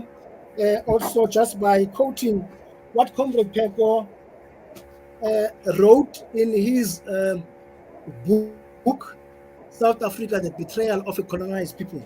I came across this when I was just perusing one of his books. He says, and this is the last paragraph in the last page in his book, he says, as if he is pointing a finger at us, he says, we must claim our inheritance in order to be a total people. We cannot be a total people without a material base, without the ownership of our labor, and decide for ourselves and on our own terms how we use it and what it means for us and for others. And then he further goes on and says, we must discover our mission for our own country and our African continent, then fulfill it and not betray it. This is Comrade Pheko. These are his last words in the last chapter, last page, last paragraph in his book, South Africa, the Betrayal of a Colonized People. And let me just pause there, comrade, so that I give you time to take us forward. Thank you, Comrade Matigari, for that, for what you have shared with us here today. It is a pleasure to have you around us and also to reflect on how Ntate Pheko came into the space in terms of Azania specifically and the PAC, right? And you also just talk about the triggering memory. And Lebohang and Ntate Pheko's daughter talks about the memory as a weapon, right? And how memory on its own is significant, and who carries memory for what agenda or intention, right? And as we reflect, it is important to centralize Ntate Pheko's memory in terms of us and what he has left us with, and centralize that in accordance to the works that he did and his revolutionary works as we understand them to be, right?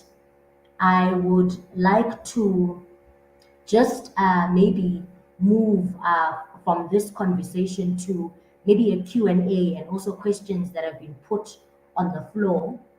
We've had to adjust our agenda a bit because the family speaker or a representative from the family who was supposed to be with us, unfortunately, they've said that they can't join the webinar as of now because there's quite a lot happening in terms of planning for tomorrow, as we know that the funeral will be taking place tomorrow. So just maybe a question for Mafrika Lunga Mantashe, right, before he heads off. Just on, I got a question here from a comrade that says, according, right, to us in the space, how could we maybe understand Mafrika Pheko's reflection of the 1994 or post 1994 dispensation, particularly in Azania, right? In terms of what he understood 1994 to represent.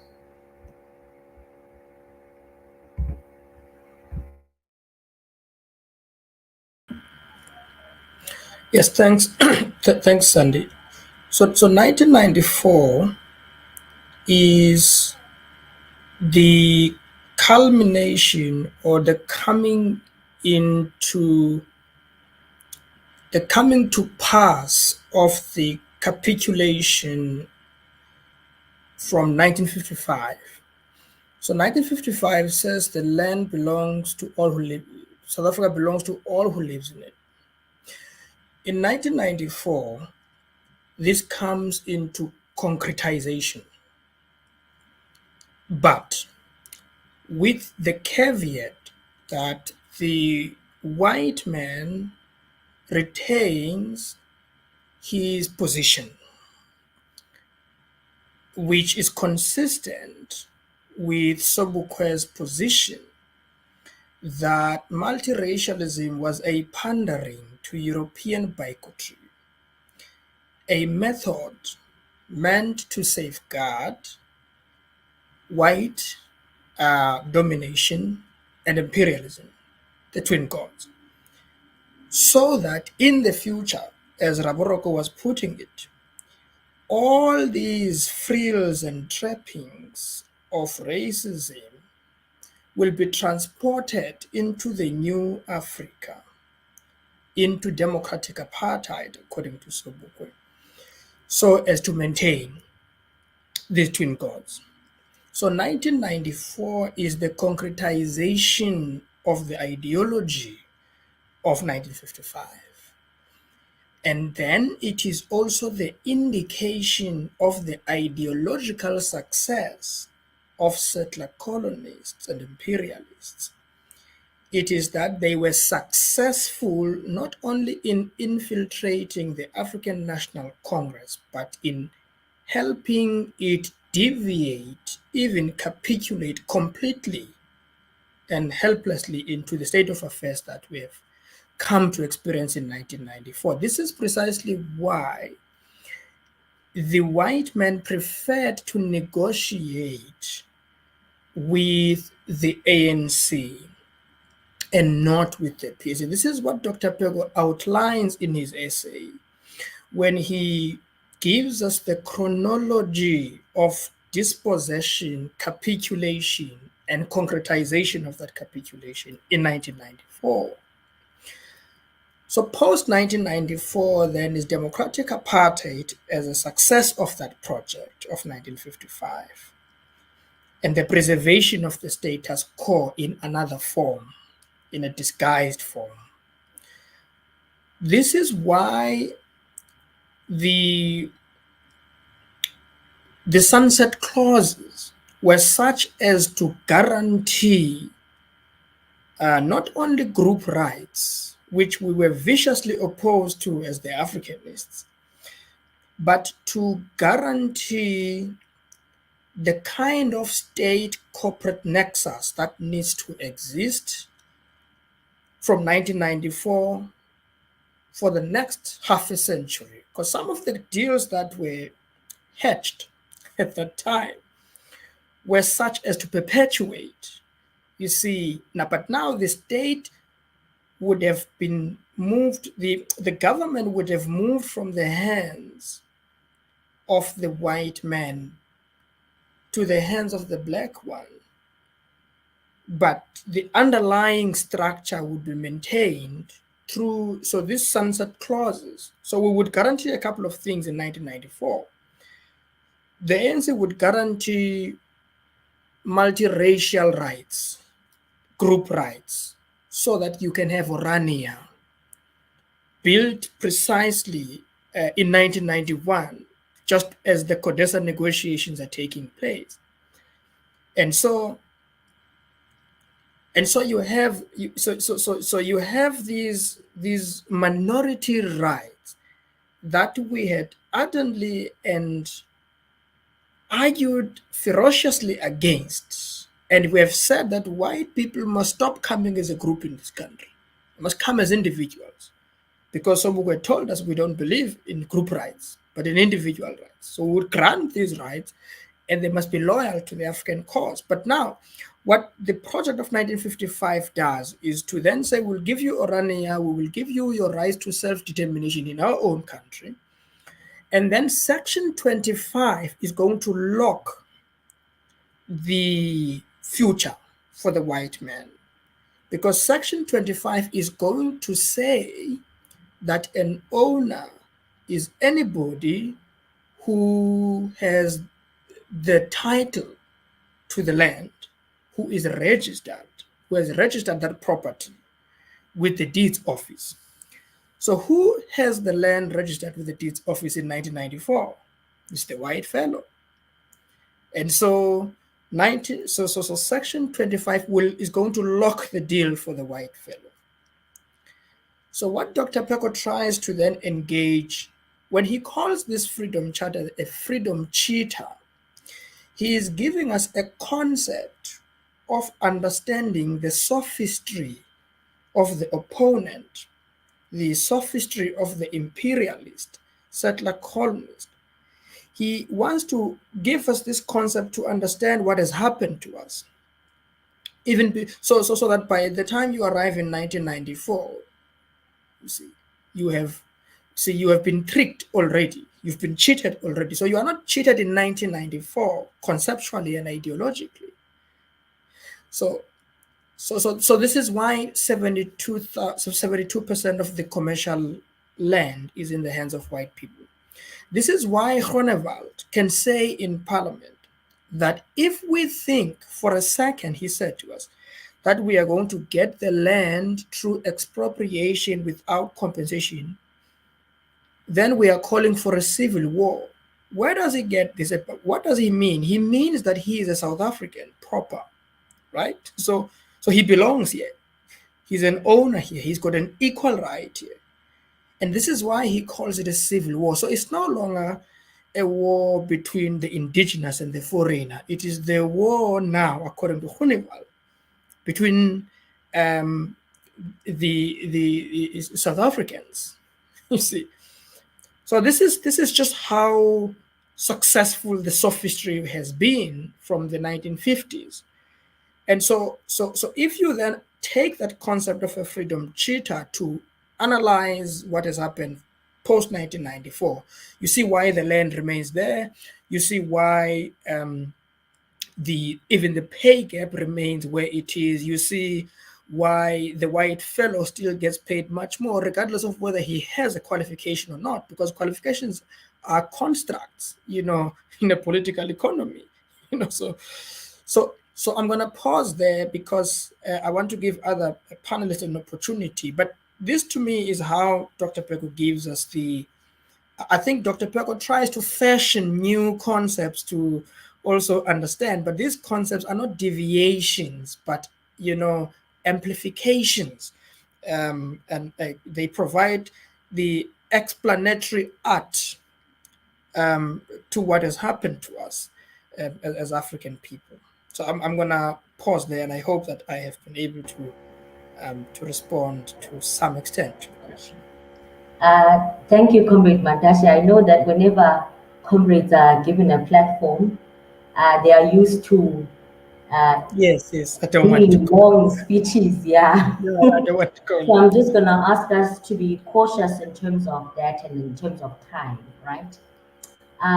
Thank you, Johnny, for reminding us yet again or helping us understand just the meaning of the 1994 political dispensation, right?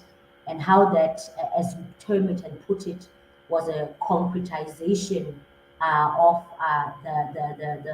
the protection of minority rights. And we also see that with Motsoko Pheko rejecting the Constitution of South Africa, saying that it is a preservation of minority rights, as it claims that the land belongs to all who live in it, whilst it belongs to the African indigenous people who are the only sole claimers of the land. Correct. Thank you so much, Tony, for that. And can I just move on to the next question that was posed, and it is to Comrade Imani, right? It is a question asking on the current divide that we see globally and continentally of Africans, right? So how does that maybe taint our quest for an Africanist, socialist, democratic order? And also, how does it pioneer an anti-Pan-Africanist view, as you would put it? Yeah. That's a big one and can sound difficult, but to make it simple is this. And this is why I put the point on education. We always said that political education was a key part of our movement. So our people could see themselves in the context of what was happening in the world, in the context of what was happening in their local areas. If I listen to Comrade Mantashe, where he's talking about how Dr. Pheko took what happened in 1955 to be able to explain 1994, but then extrapolate that even further into the future, say, these are the things we're going to have to contend with. Quite frankly, I think that's a weakness in our movement. We don't do enough of that kind of thinking. So as I sit here in the United States today, I find African people in America struggling to accept that they are African. And my oldest daughter just plainly said, "Ma, I thought you guys had made that fight. I thought you guys had settled that one." And I'm saying that they're never settled. They say the ghost that comes to haunt you will sit in your house and you won't even know that they're there. And so this notion that we don't understand our Africanness and who we are confuses Africans in America over what they should be doing, what should be the focus of their fight, and who they should be making alliances with, and how can they build this going forward. So if I take one point that someone made earlier, and again, we need to learn from other revolutionary movements. One of the things that the Chinese were very good at is planning. And they do 20 and 50-year plans. But this is not broad strokes in terms of what they want to be. They actually say this is what we need to achieve in order to change our position in the world. And then they back it up and say, what are all the things we need to put in place to do that? And then they put the resources to that. As Africans, we need to do the same. We need to say, this is what we want to achieve and make it very concrete. But then do that backstepping to understand what are the things we need to put in place. And that's why you hear me always talking about the need of a Pan-Africanist focused education across the board. So when our young people get the jobs in IT, they get the jobs in finance, they get the jobs even as teachers and educators, doctors, they are anchored in what does our movement require of them. They are able to see the work that they need to do through a Pan-Africanist lens, and they become a part of our planning for that. And this is where the building begins to happen. So when we look in our communities, whether it be in the States or whether it be in Azania, we find ourselves, we're the first ones as African people, we're the first ones to run for the certification. We want to have these qualifications and to prove to somebody that we can do this, this, and that. But we don't know where we want to use them or how they need to be utilized. And so what happens is we fall into the trap of trying to imitate the capitalists. We try to imitate the imperialists because they have created the definition of what is success. They have given us standards of how we should live our lives. And we haven't looked at that for our own self to say, as an Africanist, what are the standards I'm going to uphold? How am I going to organize myself in my community? So today, and I'll use this as one last example, there's a big debate talking about the health care or the lack of health care of African women in America, and all women of color as the term is being used. And it's because it's built on false Western medical information that says that actually begins with the notion that the African is not even a human, but was supposed to be as strong as animals and things like that, because that's what they needed during the enslavement. And therefore, their approach to how they approach us in terms of medicine does nothing to help us. Women are fighting for good health care. And my fear is that, and I used to say this all the time when I was in Azania, we have the opportunity to turn this thing upside down if we have a Pan-Africanist point of view. So as we're trying to rebuild the government hospitals, as we're trying to rebuild the medical healthcare system, how do we organize this to talk to the people who need it the most? My son died in Cape Town in 2018 because his ailments were not diagnosed. And then when it was, he couldn't get the proper help. He sat in the government hospital in the bed suffering. And to this day, we have not been able to claim his body. So I'm saying these are the things we need to do as a movement. Yes, we know, or we think we know what we're against, but what are we going to build to replace it with? And we must start that building now, because without that, all the things that we see happening around the world, Africans will still find themselves at the bottom of the pyramid. You talk about that pyramid that Dr. Pheko talks about, the Sobukwe talked about, that Nkrumah talked about. We will still be at the bottom because we will always be the enslaved labor, whether they're paying us wages or not. We will always be the ones who don't control their land. We will not control our finances, and we will work at the mercy of everyone else. So let's begin to say, what is it we want to achieve? Like I said, when Nkrumah talked about the liberated zones, concretely, what does that mean? And how do we begin to build those up and retrain ourselves in terms of how to have a Pan-Africanist approach in everything we do?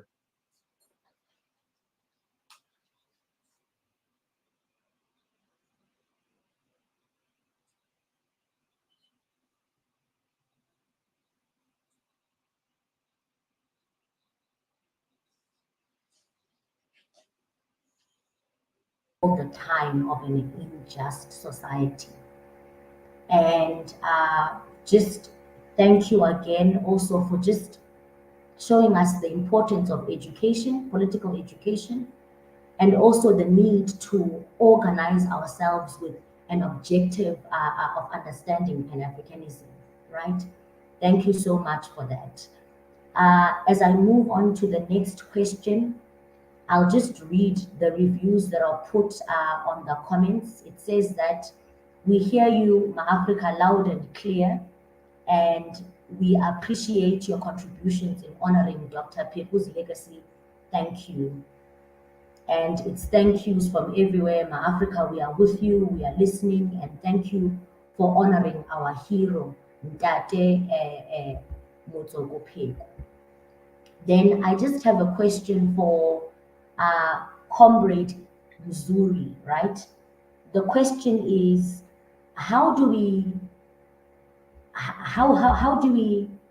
move away, right, from the neo-colonial nudge, where we see people who have bodies like us, who look like us, but they are continuing the oppression, right, and self-subjugation in terms of us, right, as African people. So how do we deal with the gatekeepers as we move in relation to the objective of what is to be done?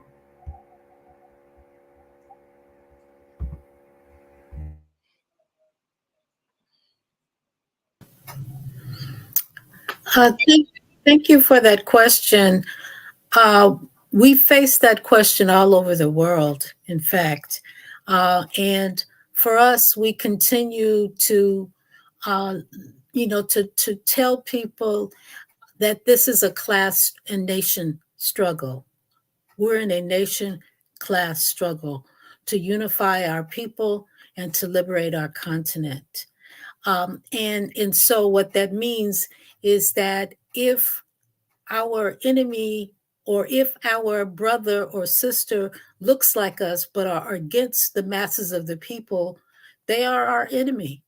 And I think what Sister Comrade Imani said is important, is that we must have political education, and we must intensify that political education, because for us, we had a real battle trying to explain why candidate Obama was not going to be any different than any other,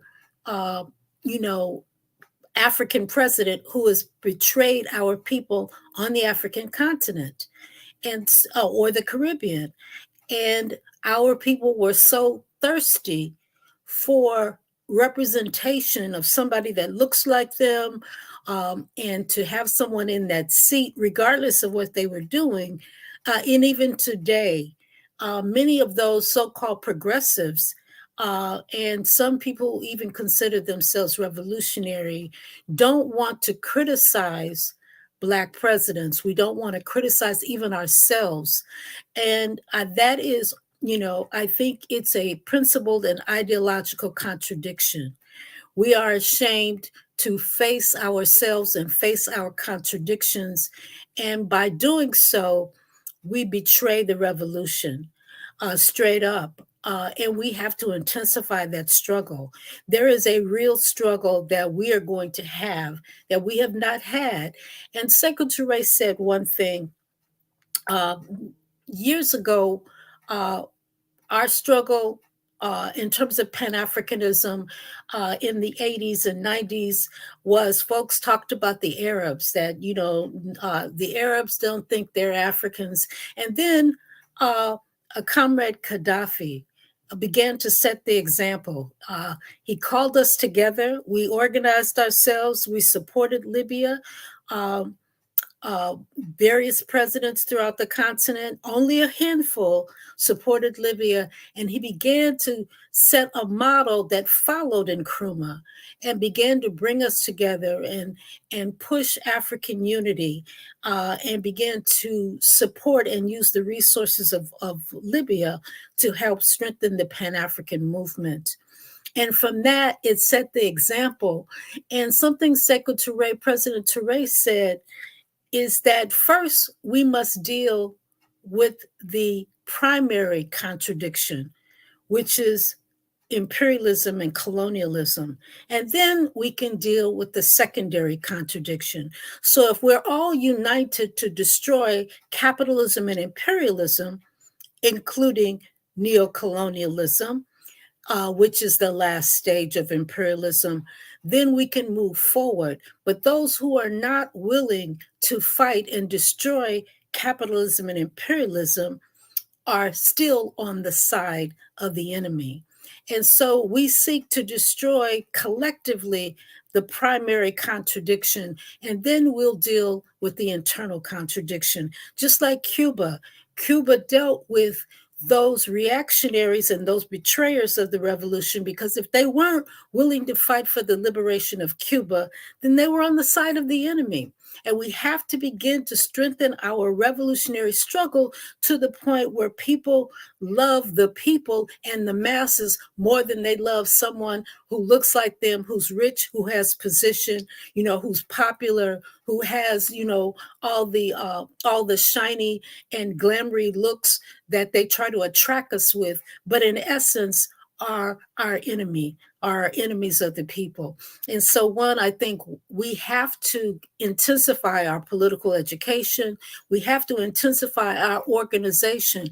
There are not enough revolutionary political organizations in our movement around the world that are seriously committed to the African Revolution, to destroying imperialism and capitalism, building socialism. We have to increase our organizational ranks and increase the number of organizations that are doing this work. There are more people that are dealing with status quo parties and willing laissez-faire to accommodate whatever is going on, rather than to step out the ranks and make a commitment to revolutionary struggle. And we have to begin to push that. These are the times. And I think those that are out in the streets, the youth of this generation that are calling for the end of what is going on in Congo, that are supporting Haiti, that are supporting the Palestinian struggle. This generation is really attaching themselves with that historical framework and wanting to get to the essence of the truth, which is that capitalism and imperialism are the enemy of all humanity.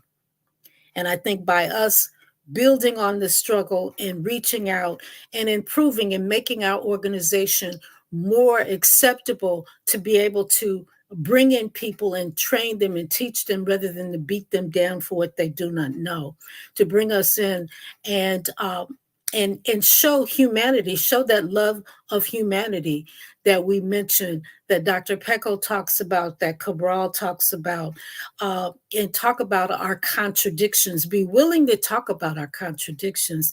That will move us forward.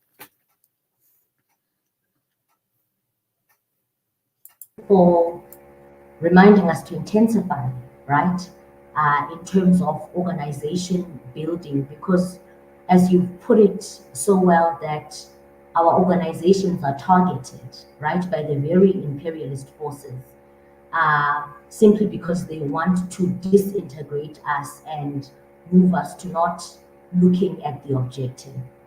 And also, you put it so nicely to say that this generation is slowly starting to realize the primary objective, which is the end of imperialism, or fighting against imperialism, and fighting against capitalism and colonialism as it has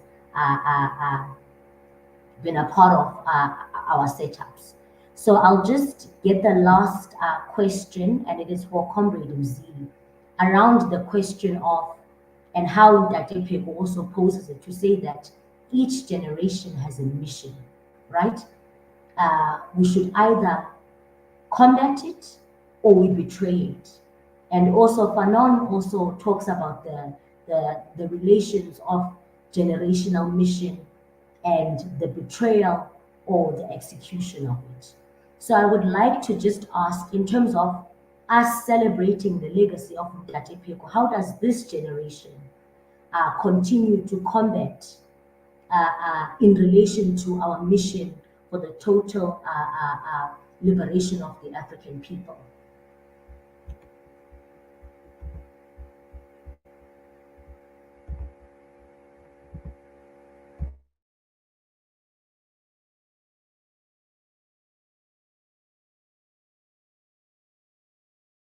Comrade, you are mute and your video is off.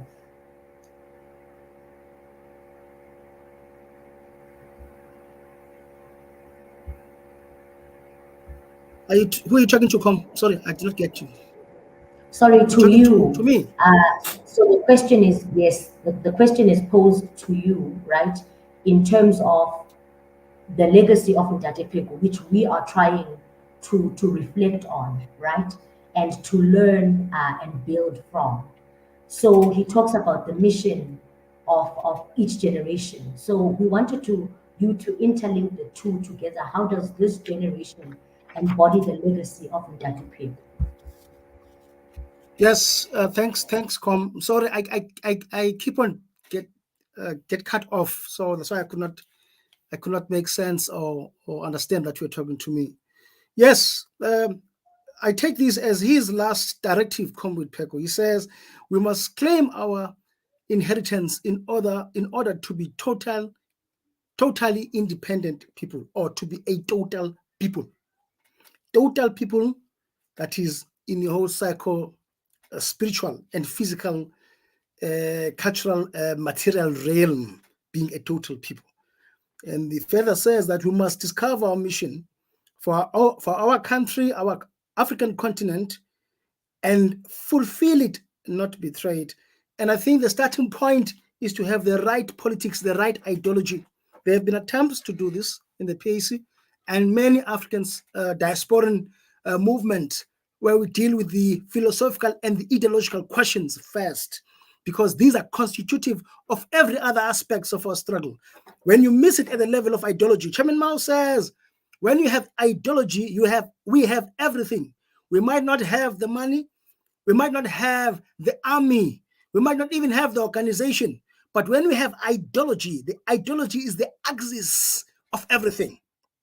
We get the money, we get the people, we get the organization, we get all the instruments, we even get the army to fight with the correct world outlook, with the correct ideological perspective about the history of our people, of our enslavement, of our dispossession, about the current conditions of our national oppression, continued national oppression under settler neocolonialism and social exploitation. And also, we must have a clear idea about how the past informs the present, about how these two informs our future. That is why it was crucial to contextualize this whole discussion for me, to contextualize Pheko, because Pheko is but the embodiment of the cultural heritage, which is the PAC. He is the embodiment, just like Sobukwe was the embodiment of that revolutionary cultural heritage. But it is important, once you do not understand Pheko and PAC and Sobukwe in their correct historical context, then you can turn him into anything. Just like some people have tried to do with Biko. When they've tried to analyze Biko outside of Sobukwe as a genesis of Biko, Biko became anything to use by anybody, even by the capitalists, the neo-colonialists. They used him to glorify neo-colonialism. So the question of ideology becomes principal. It is the starting point. This is the starting point. The youth must read. No reader, no leader. They must read. Pheko was the reader. He was a scribe of African civilization and African national liberation struggle, of the era, so that we can try and navigate the current situation we're in. So the youth, which the majority, which constitute the majority of the future, must read themselves with revolutionary organization. Secondly, it's the question of organization. First is the ideology. Second is the question of organization. Without organization, it does not matter how correct you are. Supreme ideology in the PAC, we are unable to fulfill the basic strategic mission of why the PAC was formed for. So it's the question of ideology, it's the question of organization. Organize the way you want to fight. This is very much important. Your quality of organization is determined by the type of fight you want to wage. And this has been the missing part amongst our youth. They speak left and they walk right. All of them. This is the experience we've been having post-1994. Everybody speaks left and they walk right. Even organizations which call themselves PanAfricanist and Black Consciousness, Revolutionary, that and that, they are more integrationist formation than organizations which wants to perform revolutionary transformation of society. Now, when you organize in the way in which you want to fight, then it makes the quality and your character, your identity, your posture different from the rest. This is what our youth, this is what we need to figure out so that we can carry this instruction by Comrade Pheko. There are 4 points, 4 issues. I'm not going to be long. There are 4 fundamentals that we must master in order for us to reach the point whereby we are saying we have got ourselves post-1994 in the historical conjuncture, revolutionary conjuncture. We have got our young, we have got the working class, we have got basic forces for revolution organized. We must have revolutionary theory, not on some culturalism and some. I'm not saying that is not worth celebrating. I'm saying that must be viewed from a scientific praxis to give us new tools. If we were the gods of the earth in the past, we built pyramids, then history is demanding that we be the gods of the future. We must build pyramids of the future. Therefore, organization must be informed by the future type of society we want, not to be trapped in trying to reinvent the past. This is the problem I have with Pan-Africanism. And I say this as a devoted Pan-Africanist, and I'm saying this as a critique. We must self-critique because we've been doing this for years, over and over again. It's becoming a very destructive cycle. It's not building anything new. It's not taking us forward. We must have a revolutionary party built on the scientific theory for the purposes of making revolution. Secondly, that party becomes the organizational embodiment of the correctness of our ideology. We must have an army to defend that party and to advance that strategic mission. Without a People's Liberation Army, you cannot sustain PAC. This is not my invention. Everybody's here to see. No APLA, no PAC. No Azania, no PAC. Thirdly, with the party and with the Revolutionary Army, you are able to build a People's United Front for sole purpose of the construction of an alternative power, a new Africanist socialist power, as the PAC advocates. But if we don't have these three weapons of making a revolution, as the PAC advocated in one of these publications, the party, the correct ideology, the party, the army, and the united front, then we can talk, we can toy, we can picket until Jesus comes. The African Revolution will remain something of a poetry, it will remain poetic, but it will not be something of radical social transformation. You must remember, their greatest contribution in the 40s was to transform African politics from protest to challenge.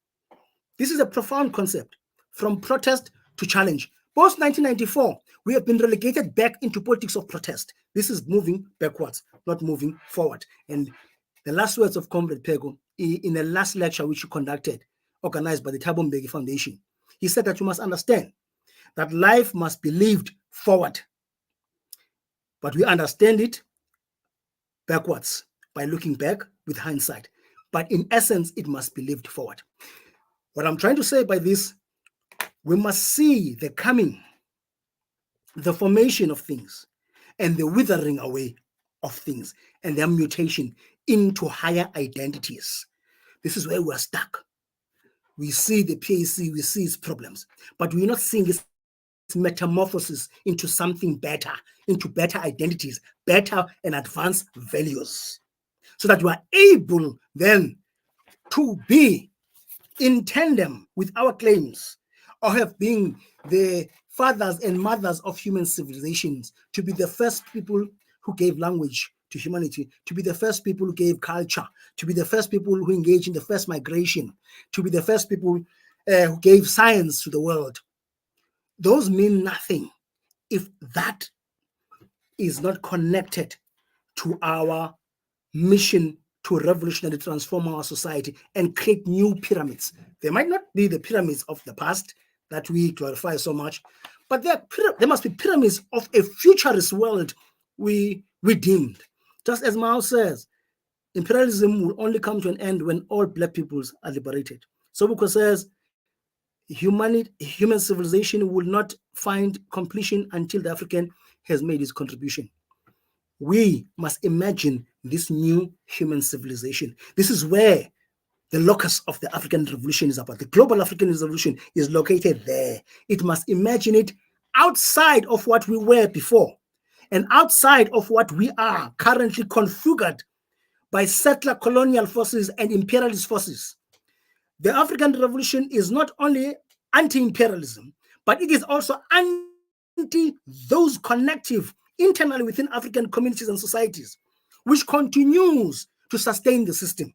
The African Revolution is the most radical and the most revolutionary phenomenon facing humanity today, but only when Africans come to age and lead their revolution and inform it and give it ideology. Because when they do that, having been the founders, having been in the foundation of the pedestal of imperialism, they must realize that when they transform the system of imperialism, when they overturn it, they will be in the center of the universe and leading the world, not only Africans.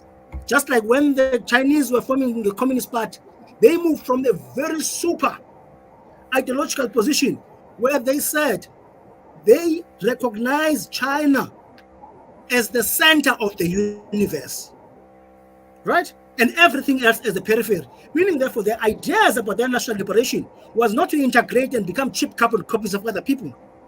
They were going to liberate themselves and become the gods of the earth, just like the Europeans did when they came out of their barbarism and their barbaric history and started to enslave everybody else.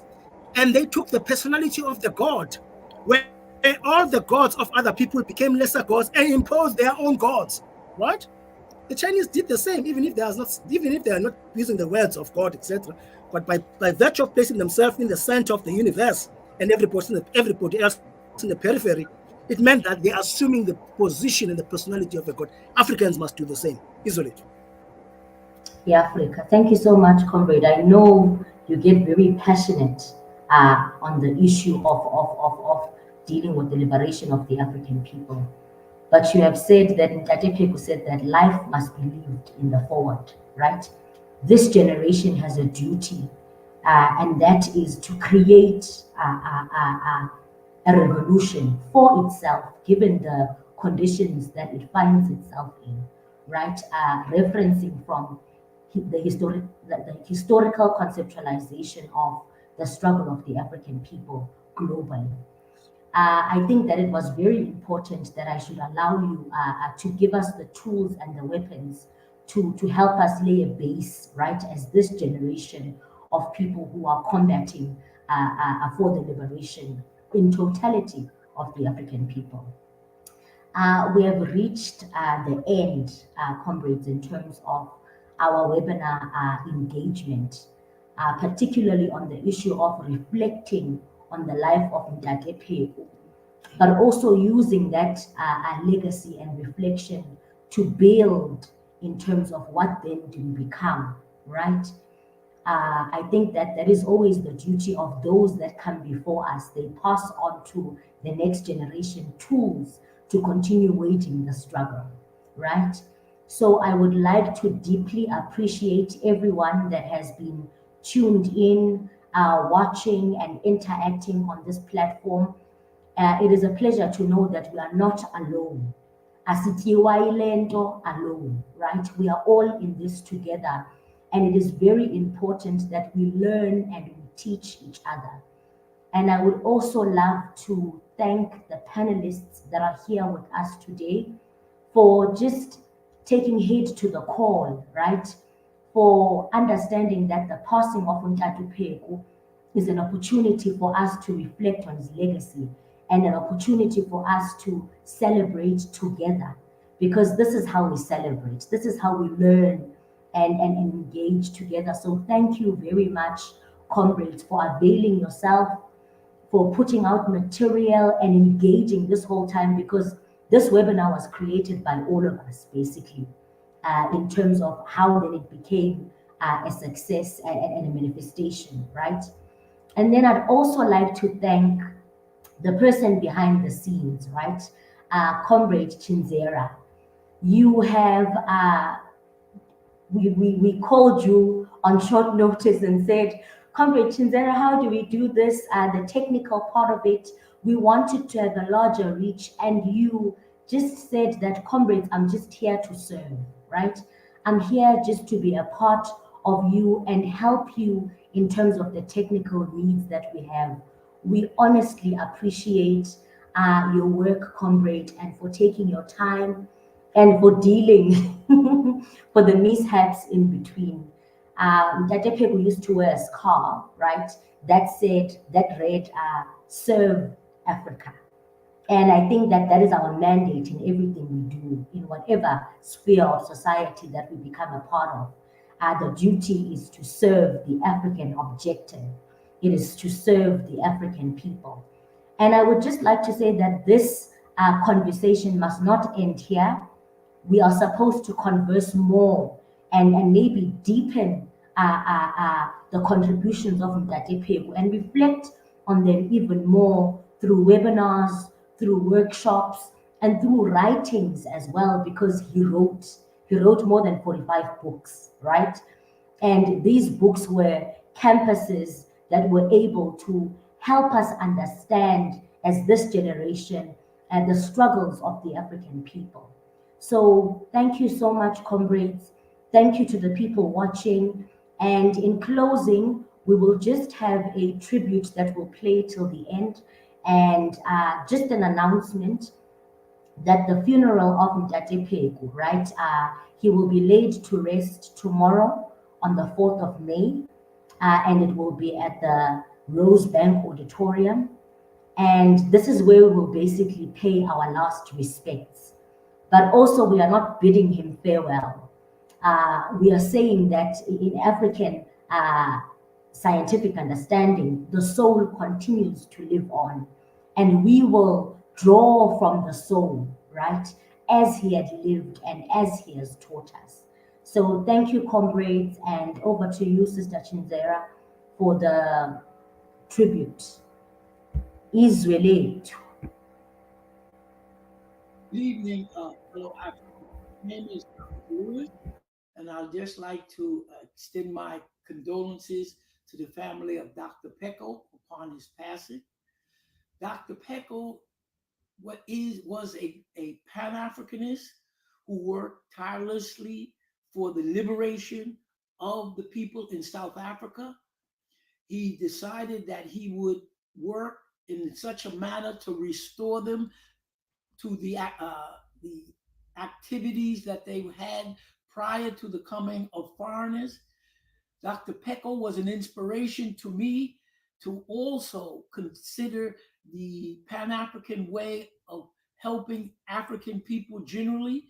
And as a result of that, I took a trip with my family and I a number of years ago to the Republic of Vanuatu, a country in the South Pacific of African-based people who were struggling for their independence from France and from England.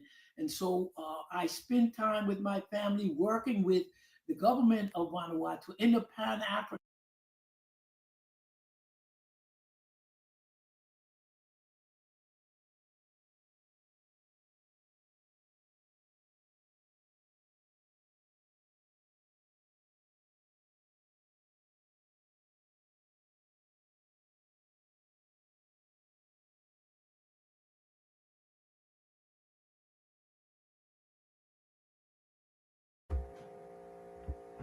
I'm not sure, comrades. I think we are done. Yeah. I think we are done. Thank you so much. I think we can go offline as well.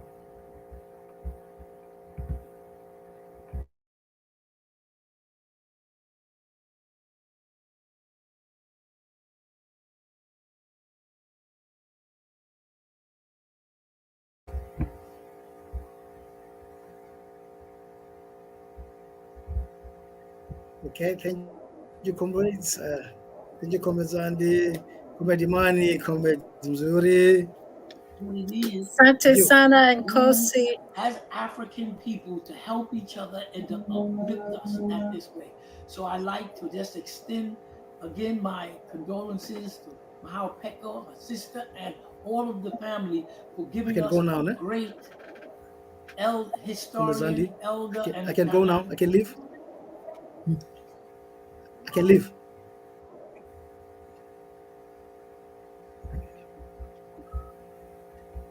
How do I get out? Comrades, what is to be done? What is to be done is to get organized on a continental basis.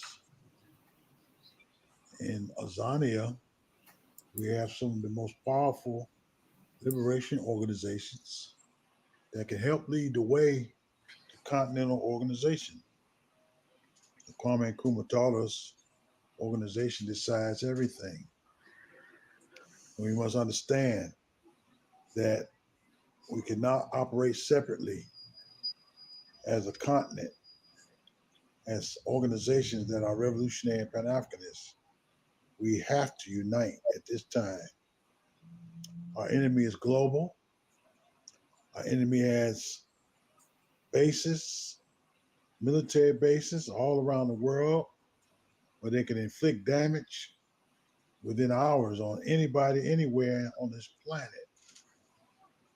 So the challenge for us is to be organized as Africans, like Megaluso Robertson Bukwi talked about, our African socialist democracy.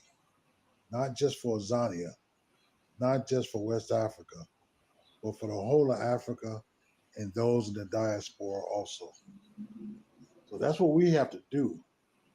That's what's to be done. We got to form what we call something called the All African Committee for Political Coordination to bring all our different organizations under one roof, to coordinate our struggle on a continental-wide basis, and also link up with organizations worldwide. And that's what is to be done. And I greet you all in the name of Comrade Motsoko Pheko, Izwele to Africa. Africa Izwele to. Thank you. Ready for revolution.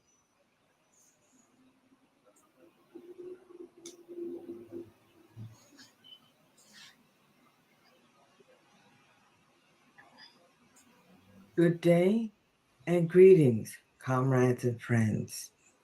On this weighty occasion, I just want to share a few words for you about Dr. Motsoko Pheko. Because when I think of Dr. Pheko, these are the words that come to my mind: servant leader, intellectual, historian, cultural challenger, inspirational, untiring. And this description, these characteristics of this man is what made him a great Pan-Africanist. Our Pan-African dream has existed for many generations. Some would say that it's even in our DNA, that the seeds of Pan-Africanism are natural to our growth and development as a people, even before enslavement and colonialism. But we know that it became formalized, a formalized movement with an organization in 1900 at the first Pan-Africanist Conference. At that time, Pan-Africanism became a warrior call in the face of the colonial period and the forced scattering of African people across the globe. So where does Dr. Pheko's legacy exist in all of this? He championed our freedom and our liberation. And he committed his lifetime to that work. Now you and I know, as this South Africa, the land we know as Azania, marks 30 years since the 1994 elections, we know that our Pan-African ideal has not been realized because it was not part of the 1994 plan. We know that the sons and daughters of the soil have been betrayed. So how do we mark Dr. Pheko's legacy? How do we go forward? Well, we begin at the beginning. How do we define liberation? Can there be liberation without accountability? And is there voting practices sufficient for liberation?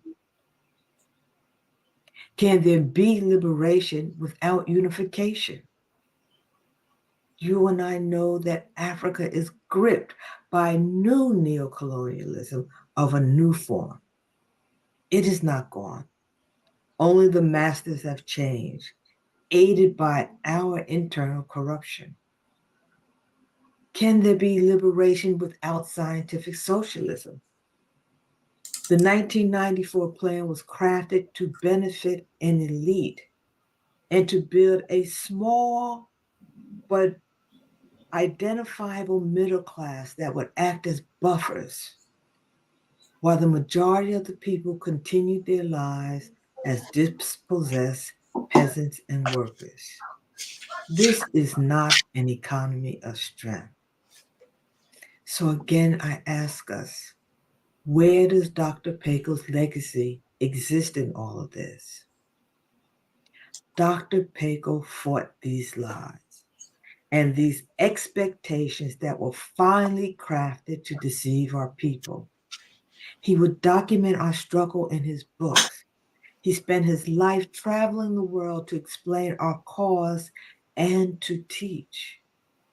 He would hold high the banner of Pan-Africanism, and he never gave up. Serve, suffer, sacrifice was his way of life. And that is the challenge he leaves to us, not to give up, not to be saddened, because we must build.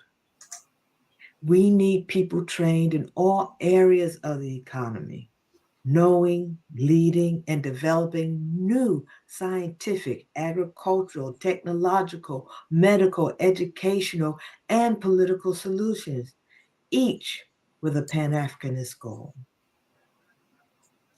We need Pan-Africanist forums in every neighborhood because we need to relearn what it means to be African and to live amongst each other as servants to each other. We must rebrand our culture as forward-looking so we give the world social leadership. We need to understand that our history is part of a global dynamic, so we never again have to see ourselves simply as victims. The truth is that even time spent in struggle, critically important, the time spent in struggle in the wilderness, can be your best training opportunity if used well. Serve, suffer, sacrifice must become our way of life, not as something to be dreaded, but to be held up in high esteem, because there we will be accountable, we will be reliable, we will be disciplined, and we will carve out victories every day. Yes, as my sister Motsoko said, I also met Dr. Pheko at the Pan-Africanist Congress Observer Mission to the United Nations. It was there that I began working with him as a representative of the All African People's Revolutionary Party. And I had the privilege to work with him for more than 20 years. And no one worked harder, except he would say that women are the hardest workers. And you know, I found a home in the PAC.